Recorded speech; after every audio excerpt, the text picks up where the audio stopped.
close till I get up. Time is barely on our side. I don't wanna waste what's left.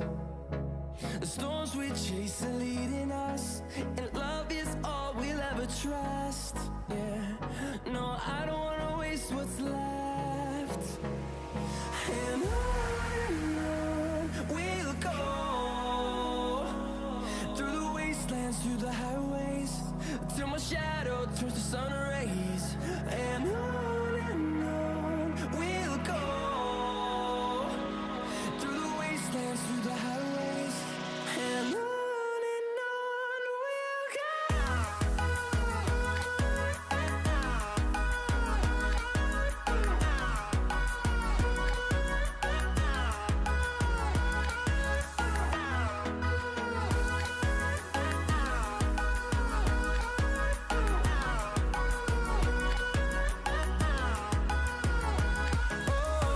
we'll go. Finding life along the way, melodies we haven't played. No, I don't want no rest. Echoing around these walls, fighting to create a song. I don't wanna miss a beat. And on we'll go, through the wastelands, through the highways, till my shadow turns to sun rays.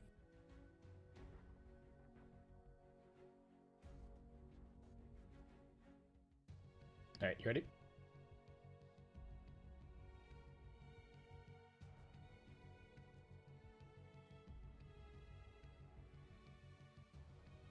Welcome back, everybody, to the 10 BTS Pro seconds Series remaining. Season 2. We're here in SCA. We got Boom Esports versus 5 ADROIT. seconds remaining. This is our second series of the day. We've got 4 two-game series coming your way today, so lots and lots of Radiant great team, SCA Dota ban. action.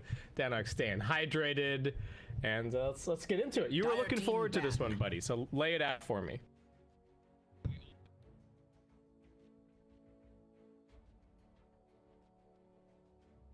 Radiant team ban.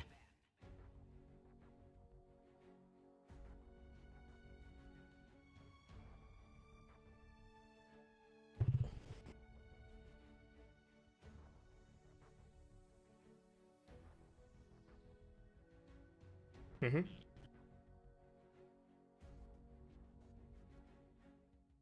Ten seconds remaining.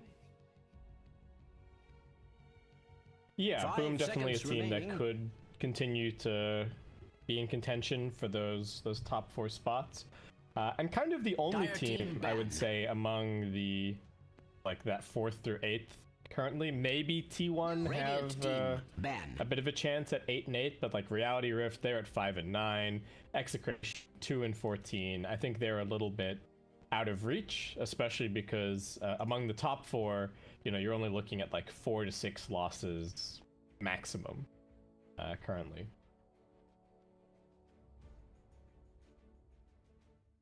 Yeah. 10 seconds remaining.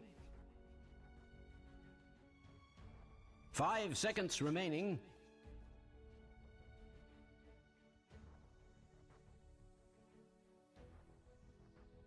Dire team ban.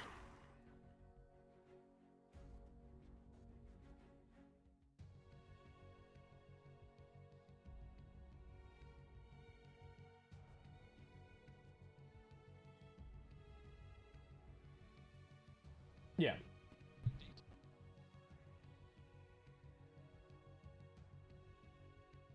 Ten seconds remaining. 5 seconds Yeah, so remaining. the stock of the Radiant Nyx Assassin team seems to be ban. rising a little bit. I've been seeing this hero a bit more.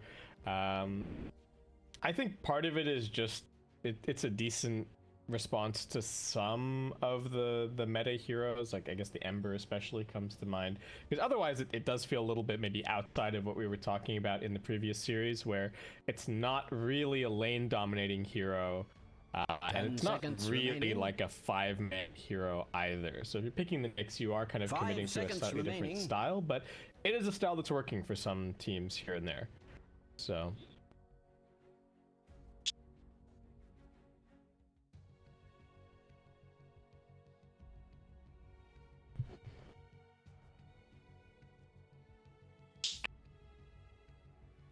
Dire team, pick.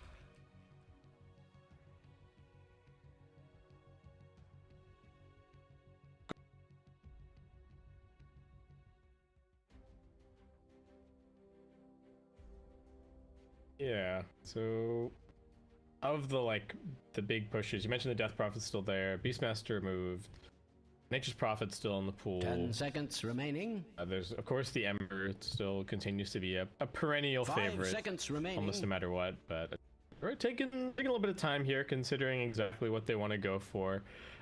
They actually, no, it wasn't them who took time at the beginning with selection. It was actually Boom deciding whether or not they wanted Radiant or not. And I think so far today it has been actually, well, in the first series it was split, right? Because we ended up with the same setup both games.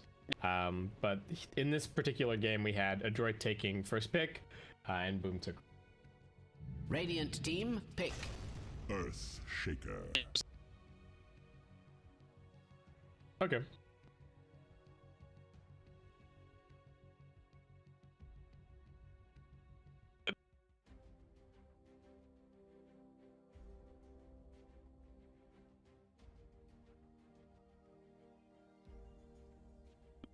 10 seconds remaining.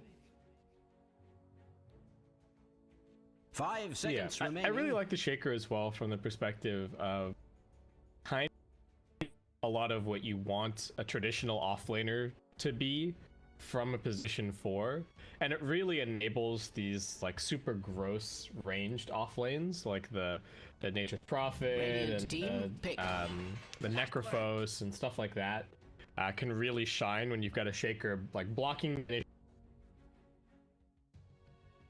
that. You can really put the offlane in a position where it's super easy for these the greedy or ranged offlaners to like get an immediate level 3 or level 4 and just start to take over. But Boom, the answer is going to be the Clockwork, so good 1-to-1 counter there on the Shaker. And I guess the other thing to mention for the Shaker is keeping this Morph Shaker possibility open. I don't even know how good it really is anymore, but there are still some players in SEA that do really seem to like the combo a lot. But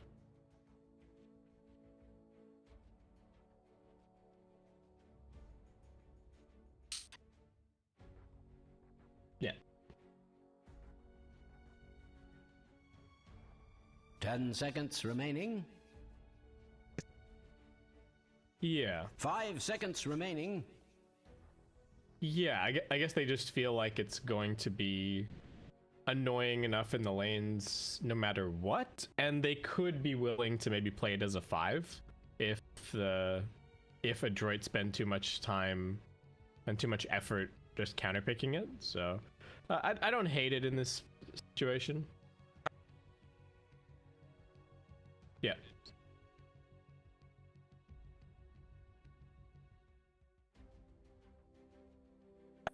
Yeah.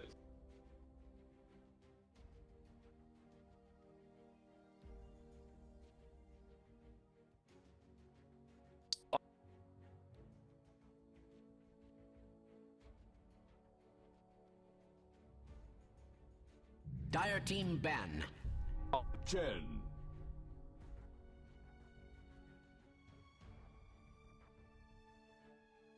Okay, so they're not gonna, they're not falling all over themselves to grab some kind of Batrider answer just yet. Probably saying, look, there's still a Slark that maybe we would be happy playing. There's still a Jug that I think at this point they would be very happy to play with their Chen. So let's wait and see. Let's get a little bit more information going here. The Bloodseeker does get banned out. It's kind of interesting. Yeah.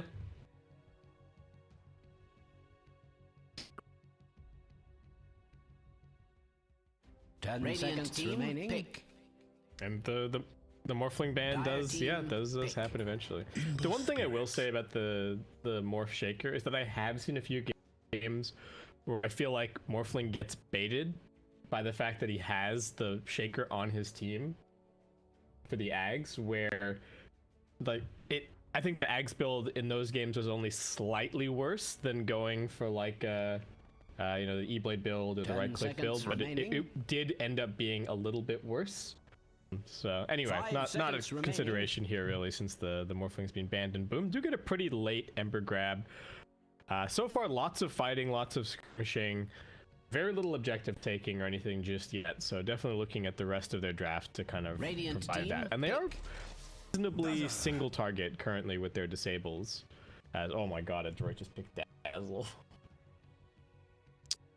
Oh.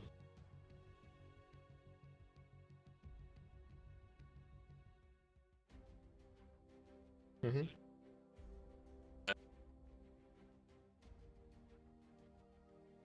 Ten seconds remaining.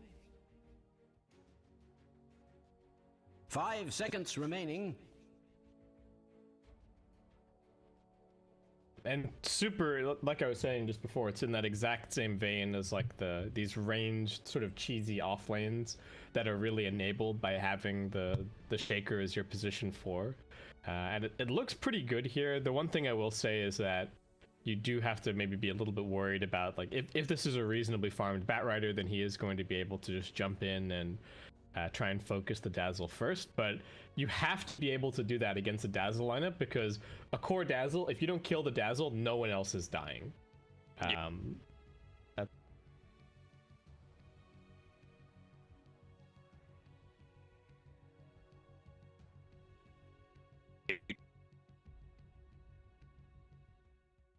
Oh yeah.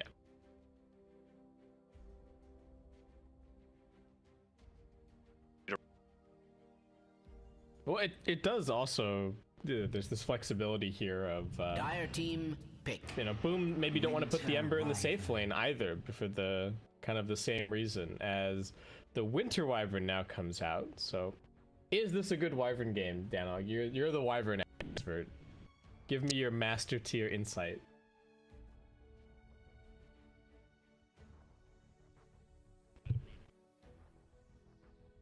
Ten seconds remaining.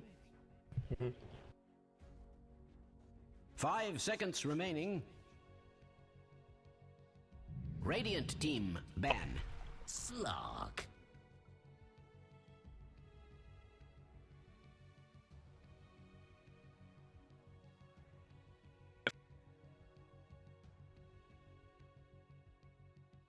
Yeah.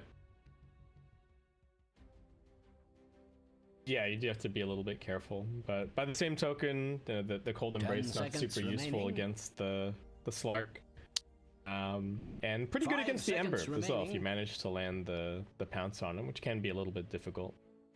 Very run at you kind of lineup for ADROIT. I think they could still do with maybe a little bit more catch somewhere in here. And the Shaker is good, but I don't know if that's going to be your be all end all.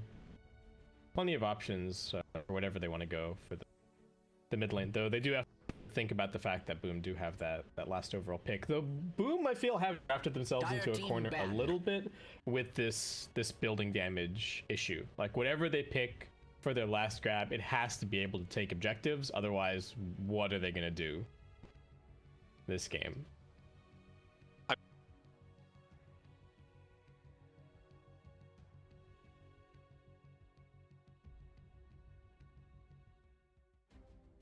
Ten seconds remaining.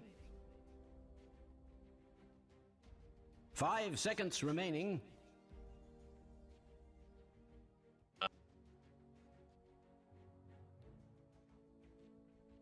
Yeah.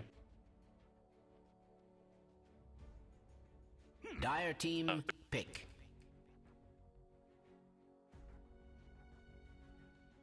I really don't know about that Tide ban. To me, that Tide ban says that Boom do not have a handle on what ADROIT is doing here. Or, you know, maybe they do. Maybe they're just already thinking that Dazzle is going to end up mid, and they're just predicting some other kind of offlane hero. But for 10 ADROIT, seconds remaining.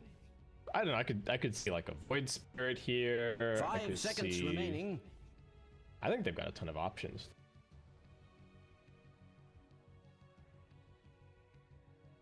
Yeah, I could see. Fine. Gives them another like kind of laning counter to the Ember, so Ember's just not going to have anywhere to go. Be up against the Dazzle or Death Prophet. No. That's true. What do you?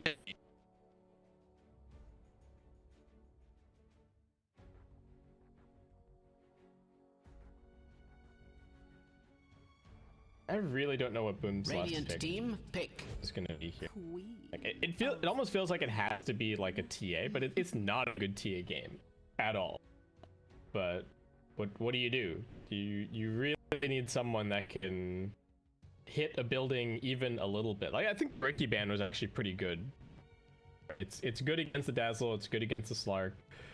Would have been a very annoying hero to deal with, and I think it gives you enough building damage, 5 seconds maybe. remaining. But Clop comes out for ADROIT, looking like that's just going to be pretty good matchups across the board, no matter what, and the same kind of good laning counter against Ember. So it just doesn't really look like Ember has much of a lane here. For Boom? No, God no. Nah. Yeah. Go ahead. Select your heroes. I don't know who you got, but I got a droid here all day. Yeah, this is... I'm liking the look of things here for a droid's draft. Well.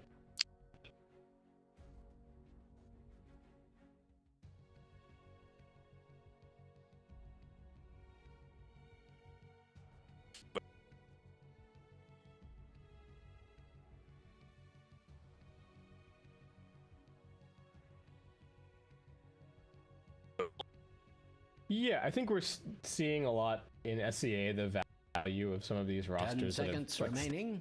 for a while, or some of these like 5 2 or 3 seconds player remaining. combinations that have been together for a while and really kind of they've grounded out, got the experience, and it's really starting to pay dividends. Though of course you've still got your like fanatics of the world still kind of reigning over everybody in SEA, but a few more opportunities here and there for these teams that they've been on the grind for such a long time.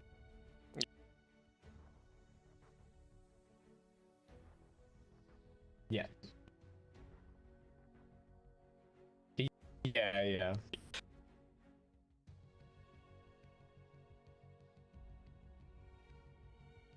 Okay.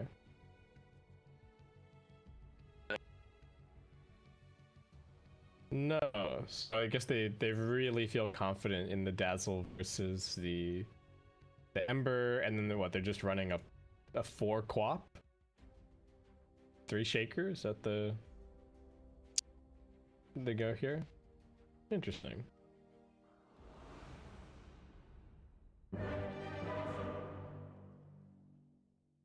We'll in game we'll see some fighting items.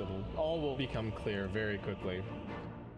Yeah, I really like this ADROIT draft. I'm a big believer in the core Dazzle. I don't even think support Dazzle is a thing anymore, to be honest. It's a lot of I think there'd be plenty of heroes where, well, I mean Dazzle was a support for the vast majority of his existence, but I think we're at a point now where Dazzle is pretty much only a core. His ulti just does way more with farm than than you could ever do. Yeah.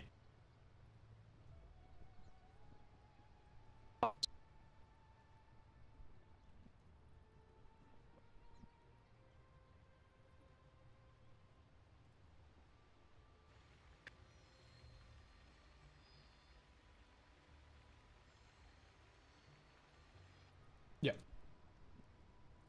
All right. So I mean, not too shocking. I think there's quite a lot of.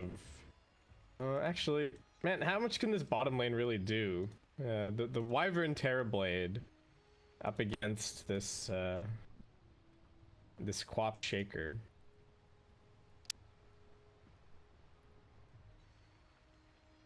Yeah.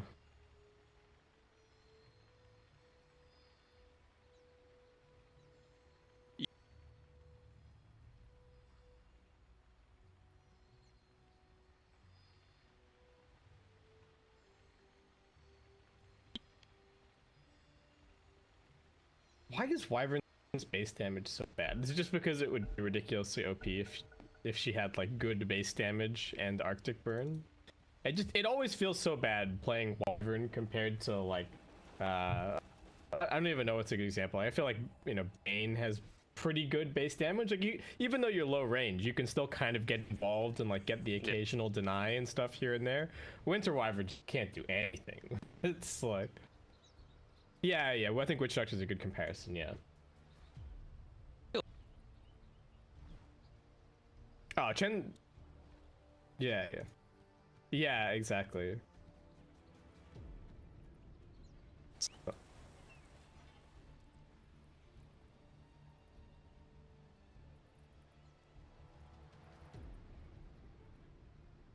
Oh, we got another DC and another pause.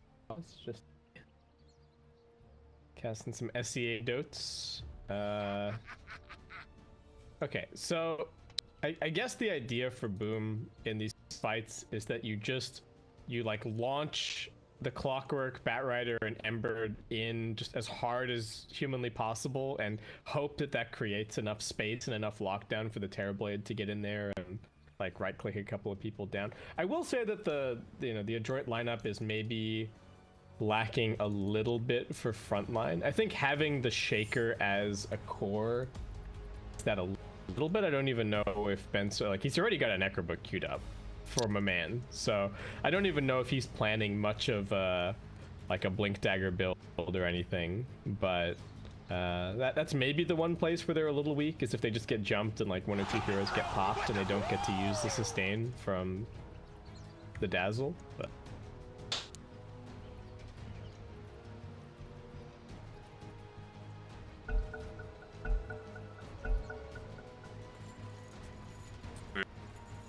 all right. Yeah, I'm a little bit more down. All right. Up here, just starting with some boots. Execute also going to be starting on the top side, so just securing the 2-2 bounty split here. CML also down here in the Radiant Jungle, running around with some boots first on his Chen. People down there.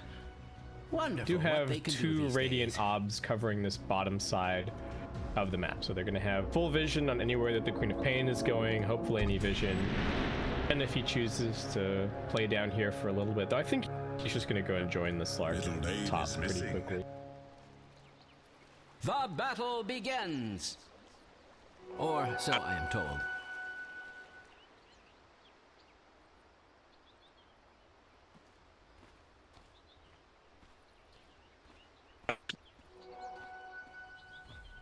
Flexing the Arcana here. Thoughts, opinions on the... It has a lot of particles.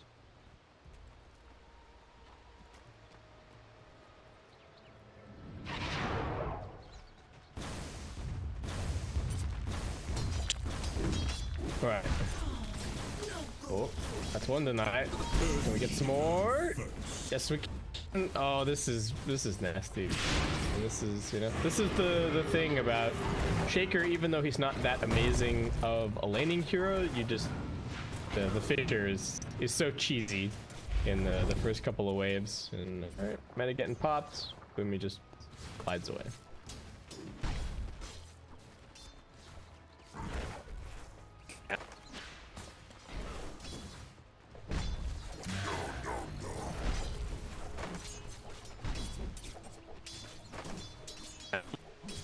That's pretty valuable. The small can't get blocked. So the problem with going for these pulls is that if you can't actually secure the creeps, you may just be helping out the other team.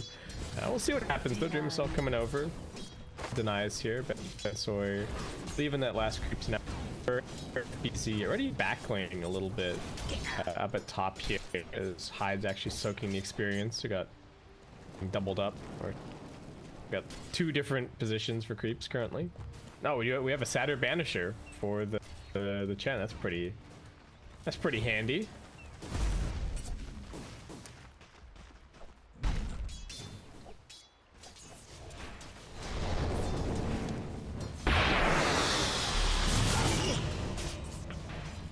You have been denied. Well, poison touch is physical. Yeah, the Flame Guard is not going to do anything to help him, unfortunately. But at least Mac has no way to remove it. So. Yeah.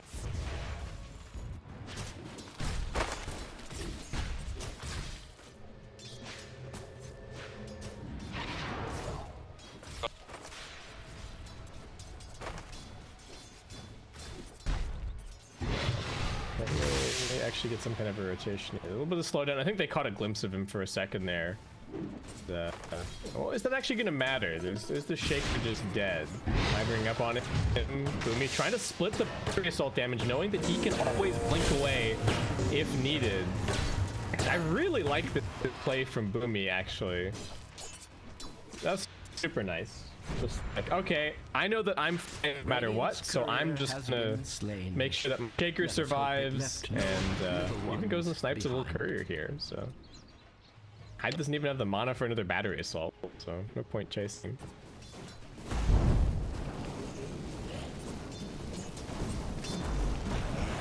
Dire's courier has been slain. It did, yeah, he managed to pounce in and grab the boots the courier dropped. Boomy just trading.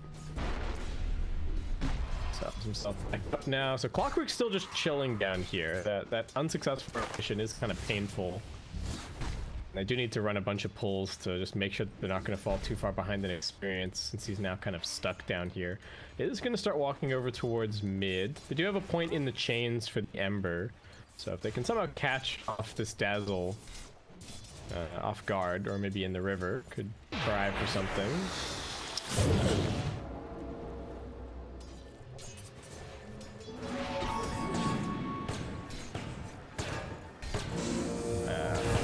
Yeah, that does some damage. I mean, it is only level 1 battery assault, so Max can keep on fighting. He's got stick, he's got fairy fire. I don't think he's dying anytime soon. And poison touch coming up then in a second. Boomy keep on chasing. There's the poison touch. Boomy gonna keep this refreshed. This is a lot of tick damage. I think he's just First blood. Yep, no, that's first blood for your Dazzle. This Clockwork's game is so unfortunate. He runs bottom, doesn't get the kill, runs mid, dies for first blood to enemy mid. Like, it doesn't get much worse than that.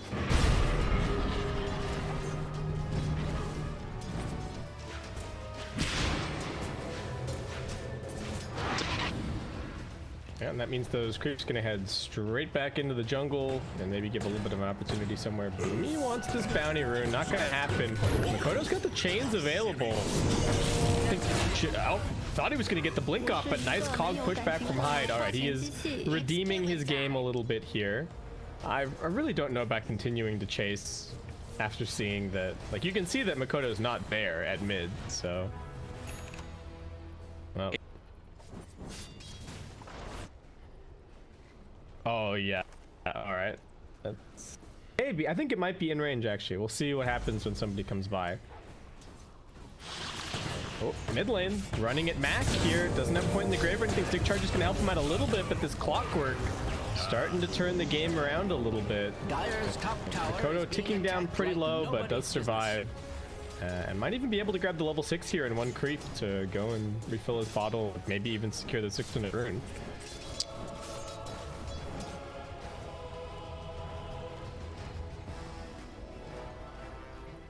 Dire's top tower is under attack. FBZ just backlaying. I feel like this is actually going pretty well for Boom, all things considered. The mid lane is, turning. The mid lane's pretty good for Dazzle, but he's not an insane amount ahead. And I guess the one problem with the Dazzle in this lane is he doesn't really have a whole lot of room to chase after the Ember or anything like that. Boomy at bottom does have the blink. Makoto still kind of diving here, wants his kill on the Bensoir. Is he actually just gonna go for it? Side chain triple remnant. He gets Fisher though. Oh no, the chain stun. Well, great turnaround there. Boomy gonna keep on fighting. He is gonna be brought down. Kesku with the double kill. I thought he was denying him for a second there. Structures have been fortified. Okay, well. Bottom tower is under attack. All right. You're TPing out as a support, and your carry just walks over, and as FPZ Fireflies run out now, that's going to be the end for him. Assuming going to add him to the stack collection. There is a full wave that's going to die for this for one though. Not the best. And now Mac getting run at again at mid. He's got the point in the grave this time around. Oh no, Makoto. Does he have the damage to finish off this kill? Max just TP'd all the way back to the fountain, Dyer's and top Makoto will tower be is able being to attacked escape. like nobody's business. Oh.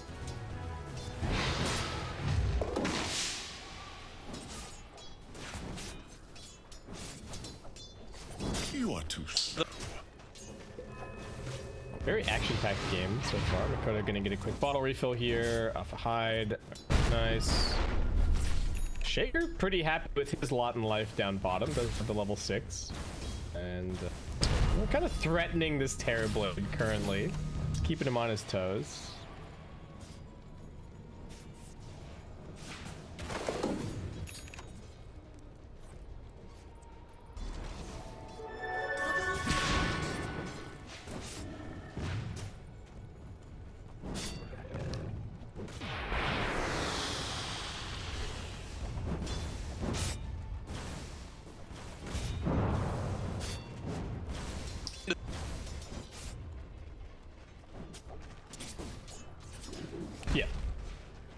Yeah, no matter what, he's always going to be able to just kind of hunt the Shaker this game. So taking a bit of damage here. Nice Splinter Blast. Bit of damage. He's going to be able to blink away. He's got one Tango. So also getting gone on somewhat. And just snipe out that big creep. Mac, I think he's got his Necrobook on its way out in a second here. Just dragging things together. Keep on clearing this. Hide running forward. It's going to get slowed down by the dagger. And won't be able to continue the chase. Brace yourself for sad tidings. Now, just a big battle at bottom. Has been slain. Damn, getting poked both ways. CML's been doing quite a lot of jungling on this Chen, I believe. Getting some good levels in Natsumi actually already level 8. Just straight rushing the Diffusal Blade this game. Do you like the Diffusal build up? Here.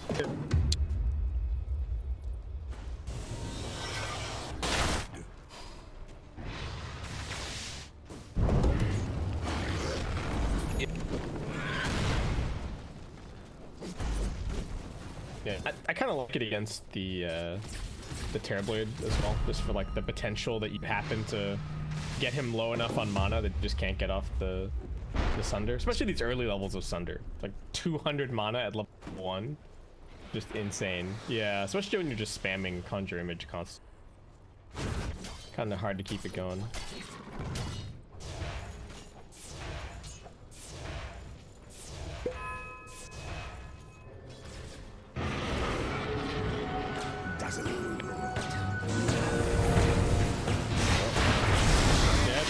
There's going to be a grave for him, perhaps. No, Mac walks forward, gets bounced back by the cogs, and now FBZ's looking for him. Got the move speed to drag him back, and boom, 2 quick punishes. Very nice for them. Have to be extremely happy with that, and Jameson even grabbing a couple of Ancients off with Metamorphosis pop.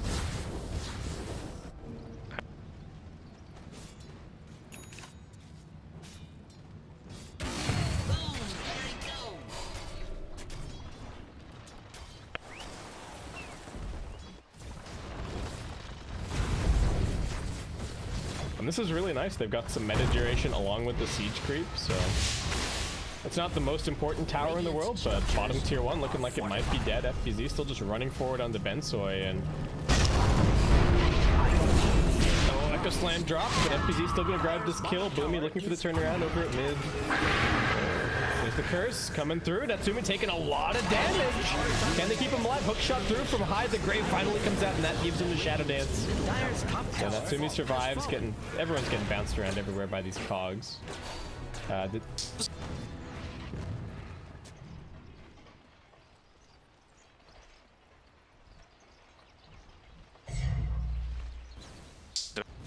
Strange to say, Radiant's middle tower is under attack. Yeah, that's definitely painful. So they did end up with the bat at bottom, but FBZ is having a pretty good game in terms of farm.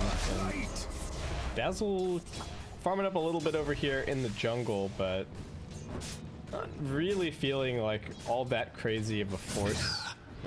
TB's quite farmed, and in general, these Boom heroes quite able to just keep playing on the dire side of the map and not really getting punished for it. But it's kind of the problem with the Quap and the Chen as the 2 supports.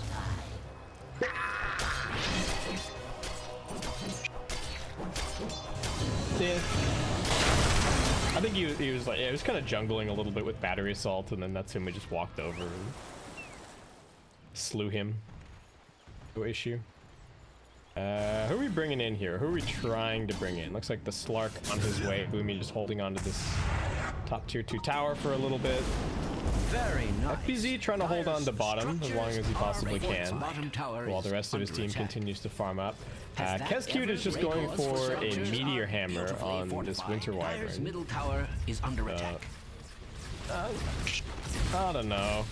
I'm not a huge fan personally, so Too many ways to interrupt it, right? It's basically just the Shaker and mid tower. There's a lot of action happening around here. And so it does not have the Echo Slam available. Dream Cell just laying into him with the auto attack. Makoto gonna keep the chase going. Jump in. Hand of God pop just to try and keep this Shaker alive. And now Natsumi finds his target. Doesn't quite find the pounce onto Hyde, and they've also lost the secondary support. Boomy already brought down Natsumi. One more auto attack to finish this one off. He's got his D-Blade as well. 2 for 1. But Boom just get the tower and kind of walk away with this Terror Blade. They really need this blink on the Shaker to have a little bit more catch on the ADROIT lineup. Bottom tower is under attack. Yeah, you were saying it before, FPZ having a great time.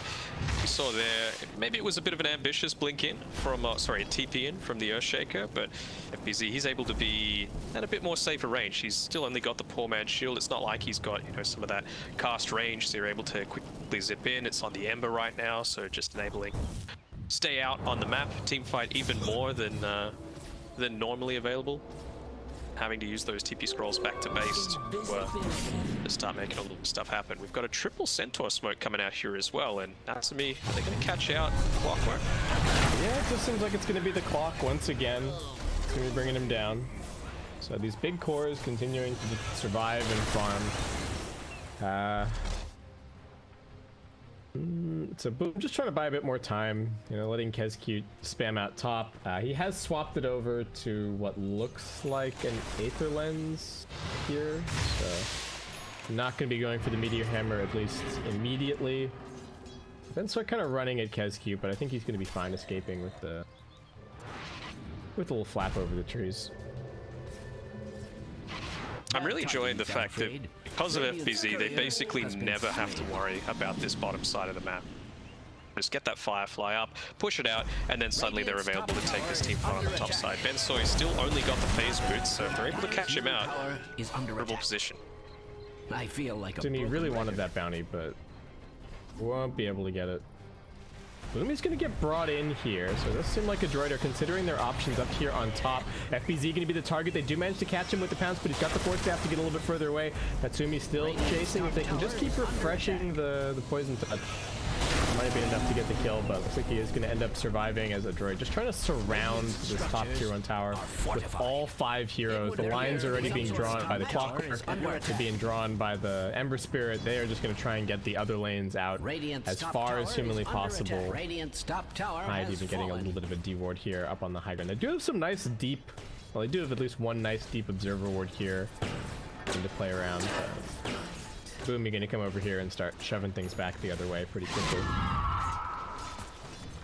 But again, it involved that 5-man rotation coming through, actually going in here onto the Queen of Pain. Cog pushback. They actually have the follow-up damage after this. Hand of God gonna help keep him alive a little bit longer. Boomy doesn't go for the immediate blink. I think he was trying to turn around for a Sonic Wave for his team.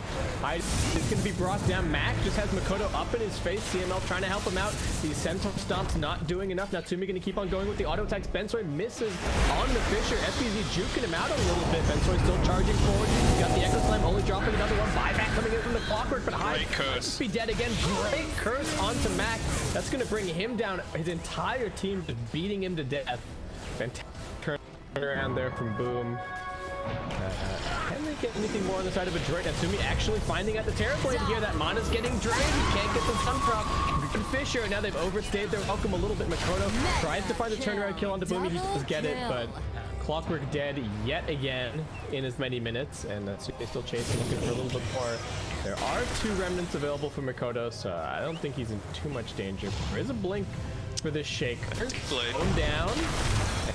And a little bit low on the mana now. That Fisher not ideal. Natsumi still chasing for it. The actually still getting blocked in by the creep somewhat. 4 staff away. FBZ saving the day. Natsumi's gonna try to TP out. Do they have any way to interrupt this? They do not. So, alright. Very deep dive, but it does not go punished. Thought they might have tried for the super cheeky play in the bottle handoff to refill it just as he was trying to escape there, but so much more valuable to not feed that extra agility over to the like he's at +8 at this point. Then was both of the dieback fused as well on the position 4s from the team. So it's, business has really started to pick up. Now it's gonna start to slow down a little bit again.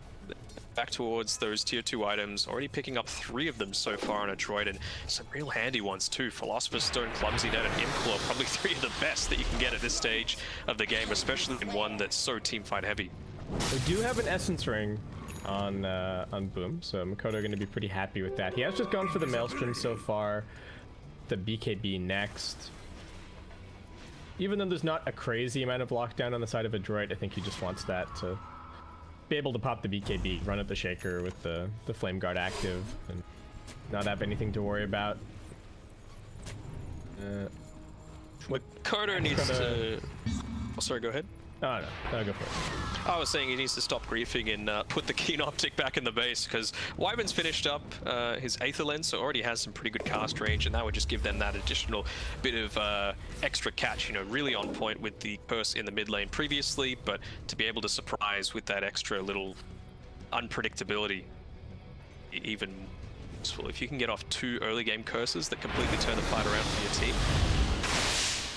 Yeah, it's going to buy you a lot of time, and ADROIT, they are on a little bit of a timer here, especially with the Dazzle does continue to scale, but a lot of it is predicated on the idea of having the sustain, and Boom, as we've seen, they've got pretty good pickoff. They've got the initiation from the Bat Rider. He's not going for a blink for a while. Does have the Yules queued up so far. And Boom just pushing bottom loosely for now, as ADROIT are kind of trying to take over the Radiant jungle, but they need to go and grab these waves. They know exactly where Boom are, though. They've smoked underneath the exact same Observer Ward that we saw in Fnatic's previous games. Oh, Boom, he's going to run right into him. Yep, trying to keep him here. FPZ thinking about the lasso, but I don't think it's really a good idea for him. He's going to force that down. Do they have any way to interrupt this TPS? Do a nice long-range Fisher. They're going to go for KezQ first. Natsumi wants those stacks. Now he's going to come over and look for a little bit more. Bomb the Sonic Wave on his lifeless corpse. Boomy really wanted that kill. I think they just weren't expecting the level 4 enchant totem to one-shot him like that. That's bad juju for you. And that was all experience going to the Dire as well. They retook it on Radiant just after the 20-minute mark. Well, they're straight into the pit. They've got a Penitence. They've got the Poison Touch rolling. And Boom are coming over to try and contest. They don't have a hook shot though. It's on cooldown for 30 seconds, so it has to be Makoto to try for the steal. Can he go for it? There's a slide. Great stun. Well, there's the Aegis already picked up. They're gonna go chasing after them now. Boomy hot on the heels. Clockwork does not have a TP scroll. Natsumi's looking for him. I think Makoto should be okay, but Clockwork not really seeing quite out for you, my friend. Boomy does drop a little bit low. Natsumi's actually found out KezQ inside of the tree line. Fincher's curse, but with the Aegis on the Slark, the curse not really doing a whole lot. It's just going to buy them a couple of seconds. Natsumi's still getting healed up. Max going to keep on running forward. Drew himself popping everything, but Bensoy is straight on top of him with the chain stun. Can get a thunder off. He's looking for it. Does manage to get the HP back off, courtesy of CML. They've lost the 2 supports on the side of ADROIT. Boom continuing to look for the turnaround. Natsumi looking like his first life is about to get claimed. As I say that, Bensoy keeping him alive a little bit longer. Max put another grave, so Natsumi could maybe just go back in here if he wanted to. The lasso on the Dazzle, but Natsumi not interested in the re-engage here. Just gonna leave his Dazzle for dead and does TP out. Yeah, that's good Echo Slam coming out there, nearly being able to pop the Terror Blade. But unless you finish the job, then suddenly had nothing to worry about. They could just go forward. There was no real team fight turnaround, and yeah, they fully committed with I didn't think they had to use any buybacks, right? Yeah, that's what I was literally just checking. I was like, are they backing this hard because there was a buyback or something? But no, they just kind of, they got kited a little bit, and I think maybe not the best coordination between the Shaker and the rest of the team. Like the Echo looks okay, but it only looks good if somebody's there to follow it up and actually finish the job on the Terrorblade. So not everyone on the same page, and at least they get the Aegis out intact. Should be able to take the next fight, but the Ember's starting to get pretty scary. He's got the Flame Guard DPS talent. He's got the BKE. So he's just going to do so much damage in these upcoming team fights. He is, but well, damage is going to be able to be mitigated with the Hand of God. With the Guardian Greaves now finished up as well for Mac. He's agonizingly close as well to getting a level 16, so he's going to have that maximum rank Shallow Grave. 11.2 seconds on the save potential is undervalued, I feel, and it's only 15 seconds as well until they can have that next Echo Slam available. So look, they consistently keep pressure. They're just going to be playing around jungle for a little bit. For them, though, I'm liking this from Boom. They're just saying, look, if you try and take our jungle, we'll do the exact same. We're already doing damage to your tier 2 tower. Yeah, they're up here and looking to siege it down.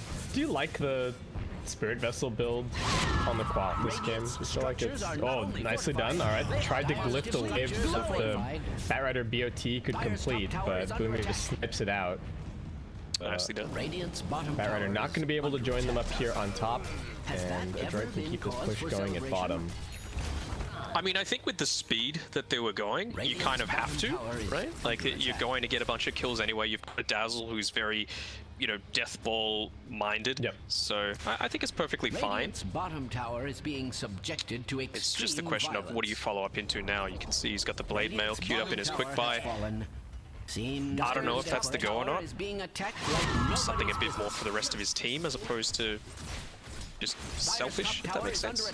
Not that he's selfish, but he's self-minded. Yeah, I was wondering if maybe like a Yule's or something would be the option here. Just give them a little bit more catch. Looks like Hyde might be dead again. And he's got a hookshot available. Hooks over to his teammate. Does kind of reveal what's going on here as Bensoy charging forward. Mikoto coming over. Getting the lay of the land. Natsuma's still just running at them with this Aegis, but unable to find too much more lockdown. Mikoto charging at the Dazzle, but he's already lost half of his HP and the BKB's already been popped. This is not a great fight. Didn't have a Remnant out, now just forced to jumping across to try and escape. He does have one last Remnant to rejoin the fight too. They're trying to put the damage onto Natsumi. The Metamorphosis being popped. This is just a total travesty of a fight for Boom. They can't seem to get all of their heroes together. They're poking and prodding, but ADROIT are standing strong as 5. Nice Centaur Conqueror stomp to lock down Hyde and bring him down as well. Bensoy even looking for a little bit more, and at least Boom managed to get the Ember and the Terrorblade out of there. But now they've got no meta and no BKB for at least another 30 seconds.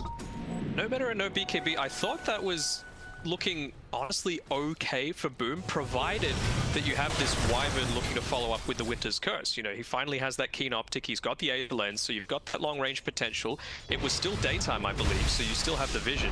And they were kiting them through these choke points, so you did have the potential to catch multiple heroes with the Winter's Curse, but just backing off and, yeah, like you said before, losing 2 heroes and a bunch of cooldowns in the process. I think it can be a very different fight if the Ember chooses to kite back to his team instead of kiting this way, right? Because like Ember is trying to reset, but I think he could have reset by dragging dragging them over, and then get the curse, and then he TPs, heals, jumps back in. But instead, like everyone's coming in at a different angle. Like, the Bat was trying to come from above, the Terrorblade and the Wyvern are trying to come from the left, and ADROIT did a really good job of staying together, focusing the same targets. Boomer trying to catch him out on the retreat.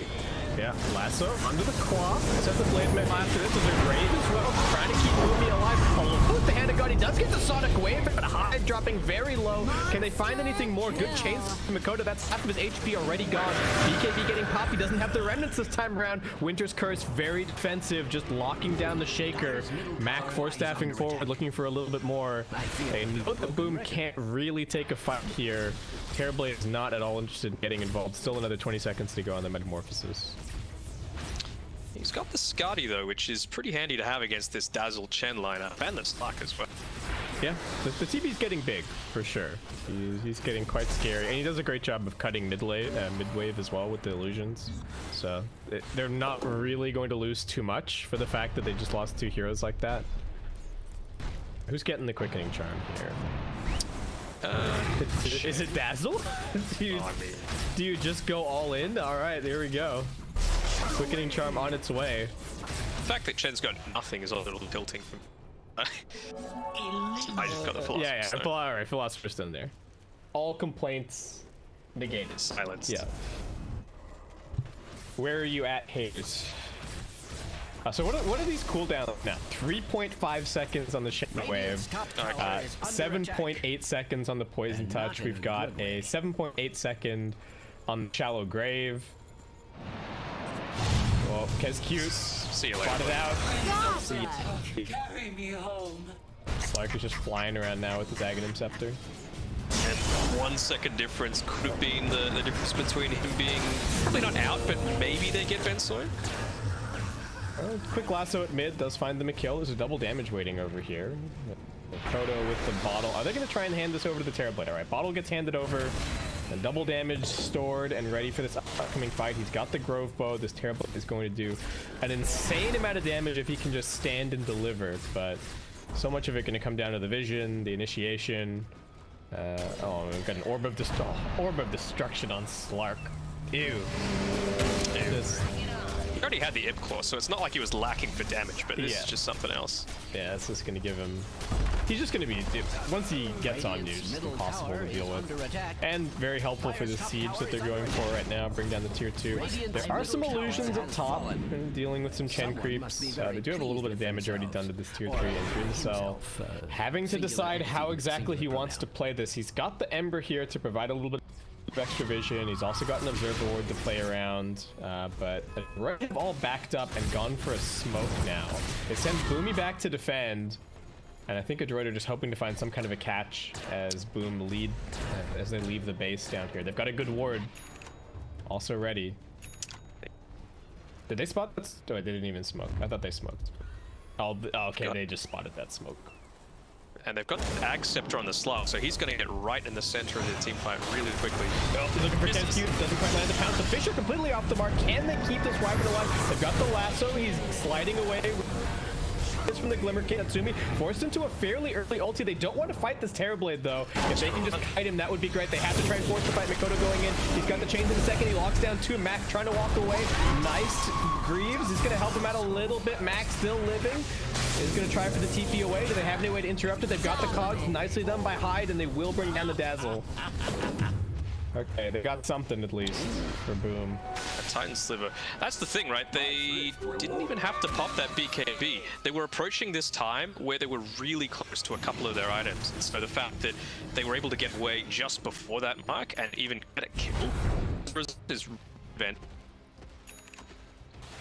B. They've got the Force Staff completed on the Clockwork. They just finished Glimmer Cape as well on the Wyvern. Again, not even having to use the Winter's Curse and ending up the victors of that team fight. Yeah, so the one slight concern now is that there's going to be a window with no metamorphosis, but the lanes are not in a bad spot. Makoto's going to go and push at top. Bottom is already kind of at the elbow of the lane, so not too bad. And ADROIT, let's see if they can force anything. They do have a gem picked up now as well for next season, so really trying to take full control of the map, really get all the control. Ooh. All right, that blink forward, and they managed to force out the Shadow Dance, in fact. He didn't even have lasso available, but... A little bit of extra DPS as well now onto the Bat Rider. He's just hit his... Very nice. The clash happening here around the Roche Pit. They're just going in here to try and force a fight while the Metamorphosis is down, but it's not super easy. Tsumi just gonna retreat back to his team. Boomy's pushing out top. Does have that Blade Mail, going for a Hex next. Boom, do you want to walk into Roshan like this? No matter for 30 seconds. It's very ambitious. This seems very questionable to me. Natsumi's already up on the high ground, giving them vision. Dreamcell just isolated down here by himself. This could get fissured. Couple of stacks. They do get the lasso onto the Queen of... Let me get... lockdown for him. Here comes the grave. They do get a nice curse out onto 3 and actually blinking to that. Pushes him off. That's the first death of this fight. The pop EKB Natsumi just looking for the auto attack.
Control the map at this stage. Dreamcell trying to break out of the chokehold and just head to bottom, push this lane out a little bit, buy some more time for himself. He's got Scardy as well now on Natsumi, so with that just feeling free to spend his buyback gold, and it's going to be a raid boss that they're going to need to take down here. It'll need to be the perfect curse. Yeah, I think this game does show a little bit of the unreliability of Winter Wyvern here.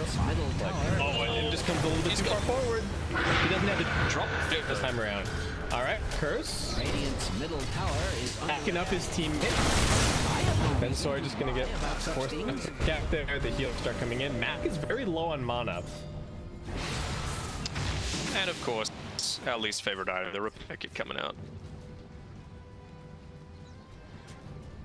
Not a big fan. I don't mean to be alarmist, just, but I guess finish off the tier 2. Under attack. Dazzle buying a Dagon. I think he's just gonna keep the Dagon 1 and just use it to build TP illusions. Is that the Radiant's top tower is the play here? Radiant's top tower has fallen. Or even just TP himself, right? Or maybe trying to immediately get rid of Flame Guard. Maybe. This item feels very dead. I have not seen anyone buy a Dagon before.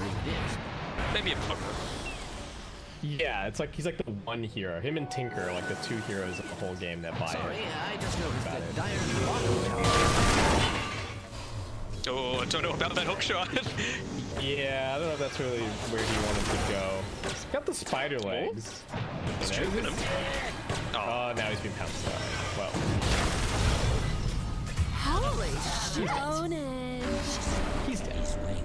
It's maybe space created. His team is using this as an opportunity to go and push out mid, to go and push up. Natsumi's already been dragged cross map by the Chen, so he's chasing once again. Get it, loser, we're going Yankee. Oh, TP pounce not quite there in time. But he's just getting stacks over it. Doesn't have the level 25 yet, but once he does get that. Very difficult. We do have the butterfly on the Terra Blade, but again, the problem just continues to be, can he actually just stand there and hit anybody? Not while he's got this Aegis on the Slark, that's for sure. Natsumi revealing wards, exactly where they've got vision of him. This Aegis for another 2 minutes. Doesn't want anything to do with them currently, and wherever the Slark is, they just have to walk away. Actually gonna get last one up, right? That would be a nice kill. That would not be in though. Here comes the Echo's left onto the 2 supports. Dream is now popping everything along with the BKB.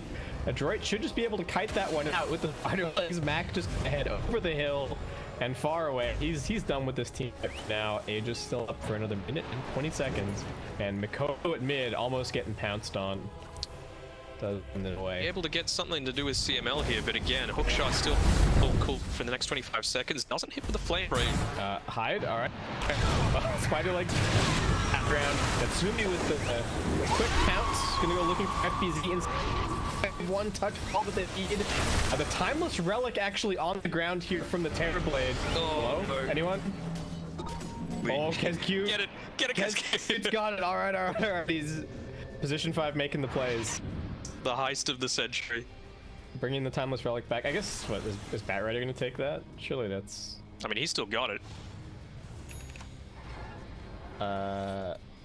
He puts it back. All right. Someone grab this. KezQ put his life on the line for this timeless relic. I think it's more of a fact if you cannot let the Queen of Pain have it.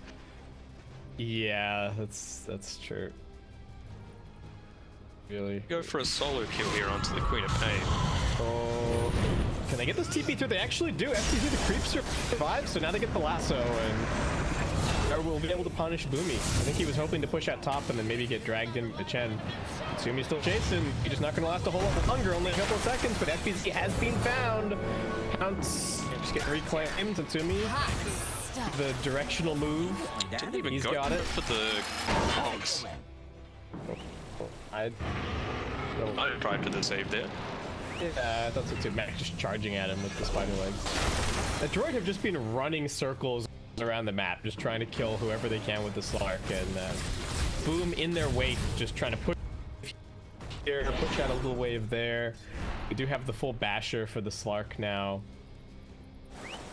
Need to get that delivered. So what's the next big thing we've got here? It looks like Satanic Rapier is for Dreamer. Okay. Excuse me, Dreamer Cell. But wanting that little bit of extra survivability, status resistance to go on top of the Titan server. Yeah, it seems... I don't know what else he goes for at this point, really. Oh, Princess Knife. Okay. He's taking that. Back? Yeah, maybe. I don't suppose that Princess Knife works with the Dazzle Ags, does it? Because the Ags is to attack everybody. Yeah. I imagine that they've made it so that you can only hex one person. Otherwise, we would see some shenanigans. I guess it's the first attack that can, right? Probably, yeah. If I had to guess. Oh no. The level. No.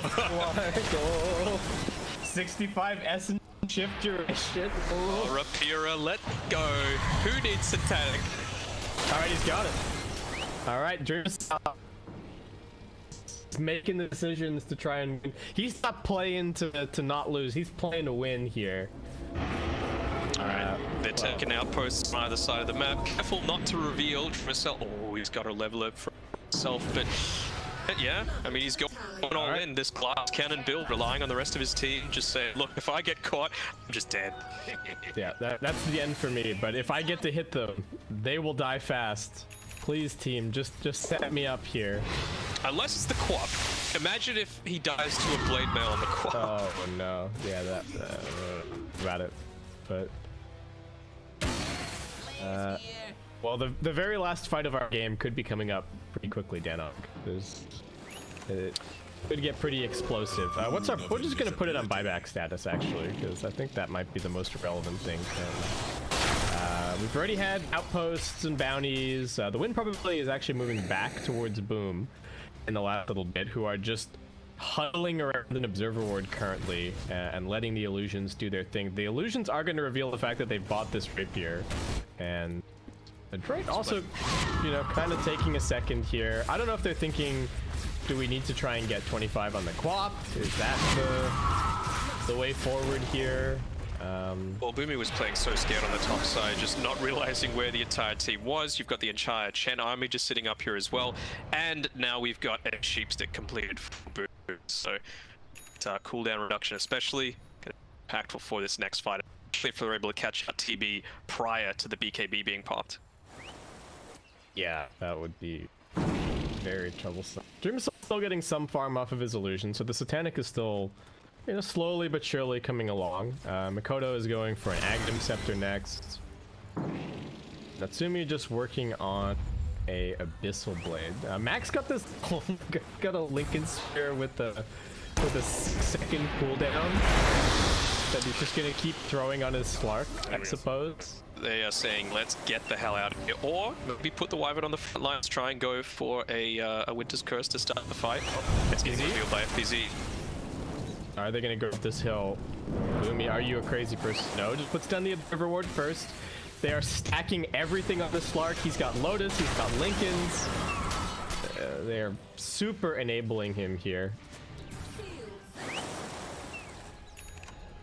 Looks like maybe just wait for Roche. So is version number 3 coming up? Or yes, they had the cheese on the Dazzle last time. yeah, It still has it actually. all right. So we could see an Ag or a Refresher coming out. Could be very impactful. The Clark is just so tanky. Got 3.6 HP and he hasn't even finished the Abyssal Blade yet. Dazzle agonizingly close to that level 25. Roshan had respawned with the refresher guard, so over to the Chen. No, not the Chen. Shaker. He's got the full Dagon 5 queued up now. So there is a plan forming here for Mac. You can see it. ADROIT just controlling the enemy tri-camp. Mac gonna defend the base. They can hopefully bring him in with the Chen. I don't mean just to pushing be out the mid lane a alarmist, little bit. but All right, what do we got on Rush? We got a Refresher Shard on Rush. Yeah. So, Just going for the full lockdown right now on ADROIT. You know, you've got this Abyssal Blade queued up by Natsumi, just not wanting to buy it out before you have the security of that Aegis of the Immortal. You they're absolutely sitting right on top of 2 Observer Wards here. What happened to that jam? Did they lose it to... So Sentry gets put down and they're like, wait a second guys, we're just sitting on top of a ward. Dire's Higher bottom tower time. is under attack. Mikoto constantly pressuring bottom. Midwave pushing in with the illusions as well, so ADROIT gonna have to go and deal with that. Boomy with the magic lamp, feeling maybe a little bit more confident, but not willing to push on. Roshan is still the big prize for these two teams, and the Satanic is now picked up for the Terrorblade.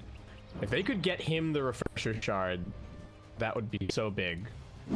But Yeah, I mean, it feels like that's what they need, right, to be able to come back into this. They need Aegis and Refresher, both on the TV. And he's only got one spot, so he's gonna have to drop those 3 mangoes. yeah. Yeah, but these treads hanging around. I think these treads might need to take a little trip to the secondhand store.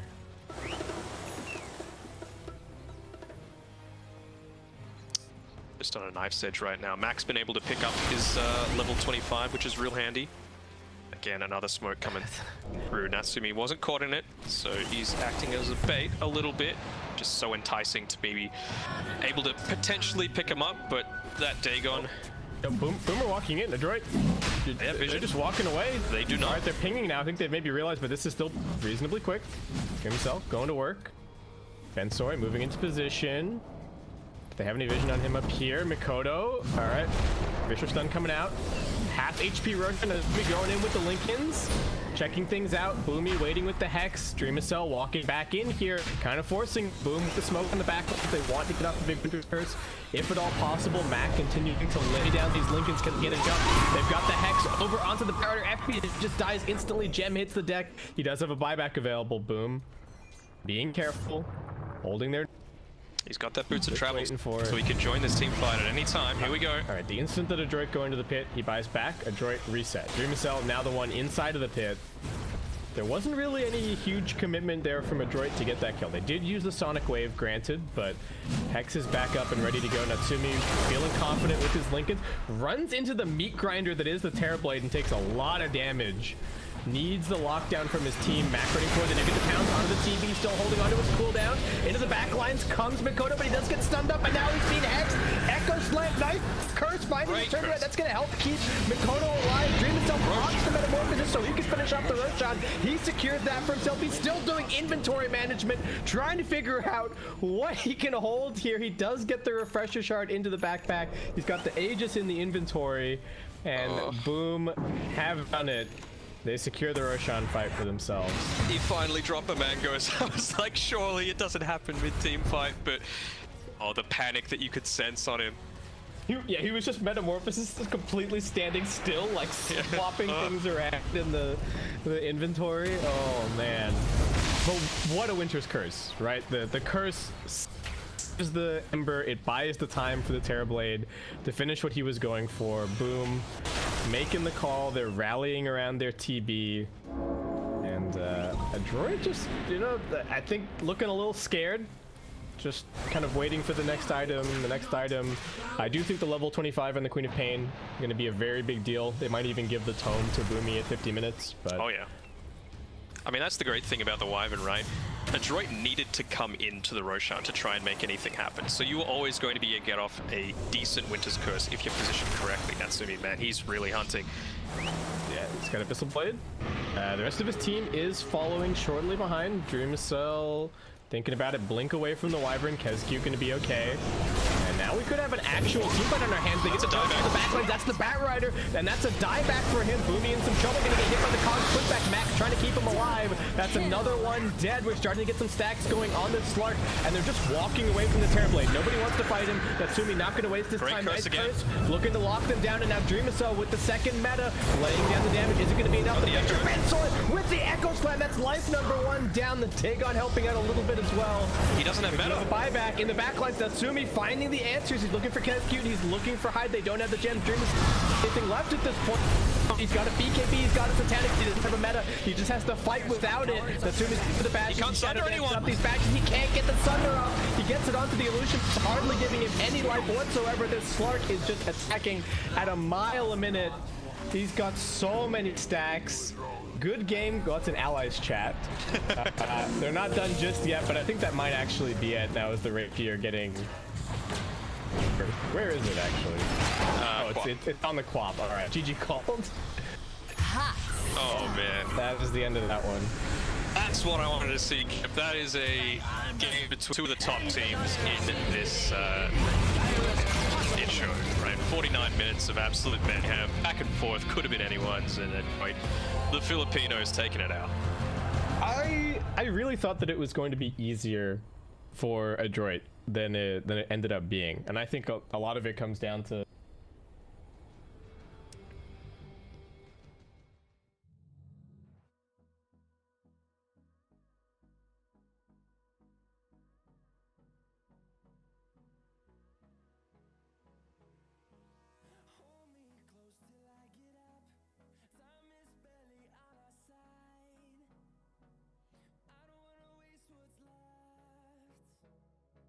The storms we chase are leading us, and love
close till I get up.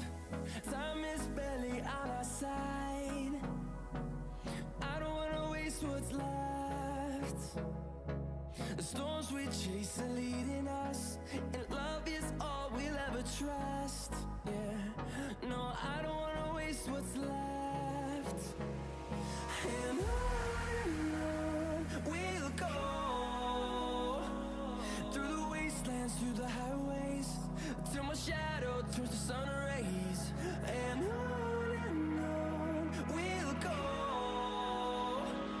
through the wastelands, through the highways, and on we'll go.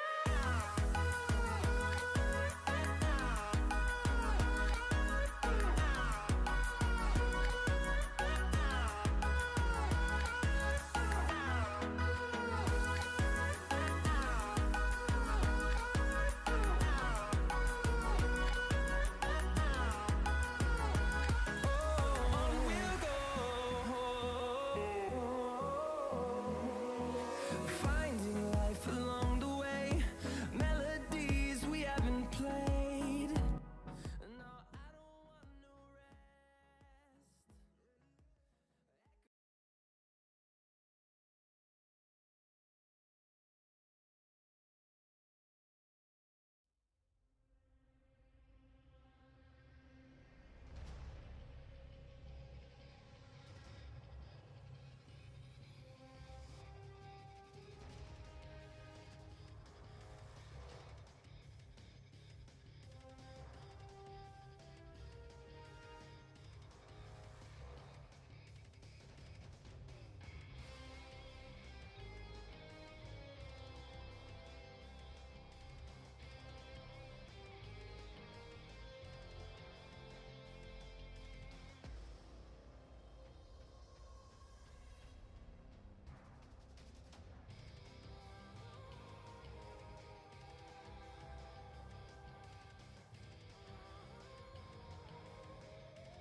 Five seconds remaining. Dire team ban.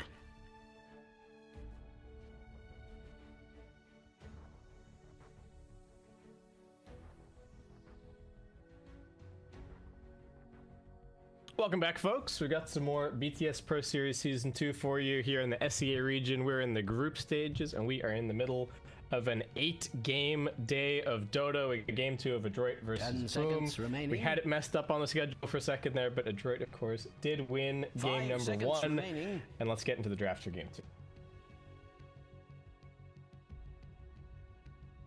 Sluck? Yeah. Would it be the target of a ban Radiant team potentially ban. coming from Boom? I mean, Dazzle, it looks like that was just a constant amount of, well, annoyance, really. You know, later on into the game, it was, what, 7.8 seconds that they had on the cooldown of the Shallow Grave as well as the Poison Touch. So it's like, you can't move very fast in team fights if you're taking a lot of damage. And even if you can get on someone, provided that you're not being cursed, they're going to live for another seconds or so.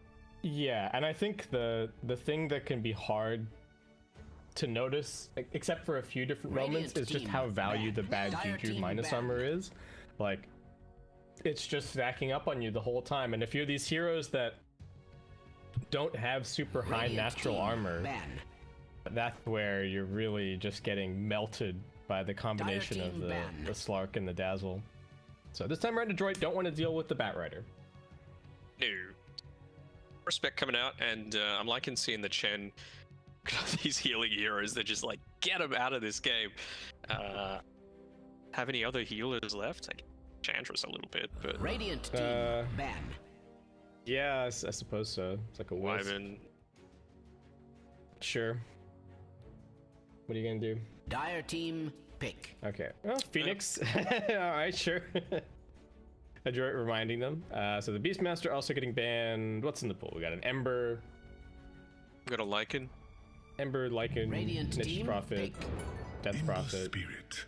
All right, well, boom. Void Spirit. Slark. Oh, I've got the. Got it flipped around on the overlay as well. Whoops. Over.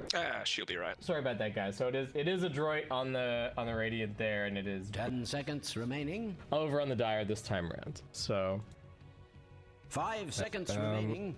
what is the response gonna be? So the Nyx Assassin, which we were just talking about in the draft for the previous game, does make it through this time around. So if they want that as some kind of an Ember answer, you know, that is in the pool. It is certainly annoying for the Ember to play against. You get, yeah, that's true. Could be the option again for Ben, or they could even just play it in the position 4. Still certainly good there. I expected role realistically. I'm just not feeling the Tusk anymore. I mean, sorry, the No? Clockwork. I feel like Tusk Okay.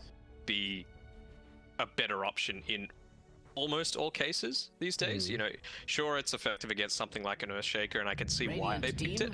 It just feels like it drops off a cliff at a certain point. Yeah, eventually, even the heroes that you're countering, like someone is getting a staff, and it's kind of like, and then what? What do you do? You can't really, like you're saying, you're not really amazing at shoving out lanes. You're not really good at. You're not going to build into any big important items. It's not like you have an 10 amazing seconds Aghanim remaining. Scepter or anything that's going to keep you relevant. So. Yeah, 5 seconds whereas something like the remaining. Tusk, you know, you can shove out waves, not that you want to, but you can. And especially as it gets into late game and those BKBs start to Dire reduce in team duration, ban. if you're able to get off a clutch snowball and bait out the BKB usage from one of the enemy teams before your core has, then suddenly you can completely turn around the complexion of a team fight. Well, seeing the Nature's Prophet, Boom are just going to go for the Witch Doctor here. So, I feel like the only thing that is keeping Witch Doctor relevant currently is the cast seconds super long remaining. stun against summons. Very good damage 5 on the Death seconds Ward and remaining. the Maledict, of course. I do. Again, I'm already a little bit worried about team Boom ban. putting themselves in this same situation Radiant again, team pick. where they don't really have a whole lot of building damage necessarily. I think that's always just kind of an issue when you're going to have Ember as one of your cores. There's this risk that you run of not having enough push. But It is always going to be an issue, but I mean, Ember's decent at dealing with it. Again, we talk about the different versatility that's 10 seconds available. remaining. Pick. Oop. Here comes Bane. All right. Just a strong laning hero. Decent 5.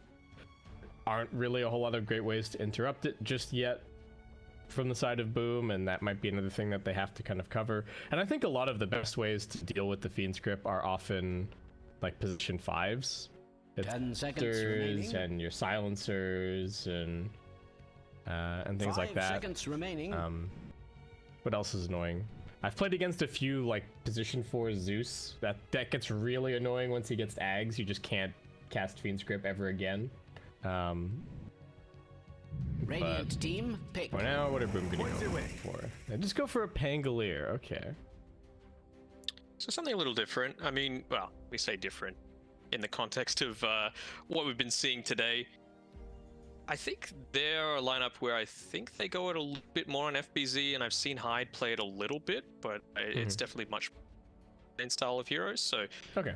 I guess it's the sort of thing that you want to be able to deal with something like the, you don't want to be this really squishy Pango that you can just, if you have the range to do it, just sit back and start right-clicking away.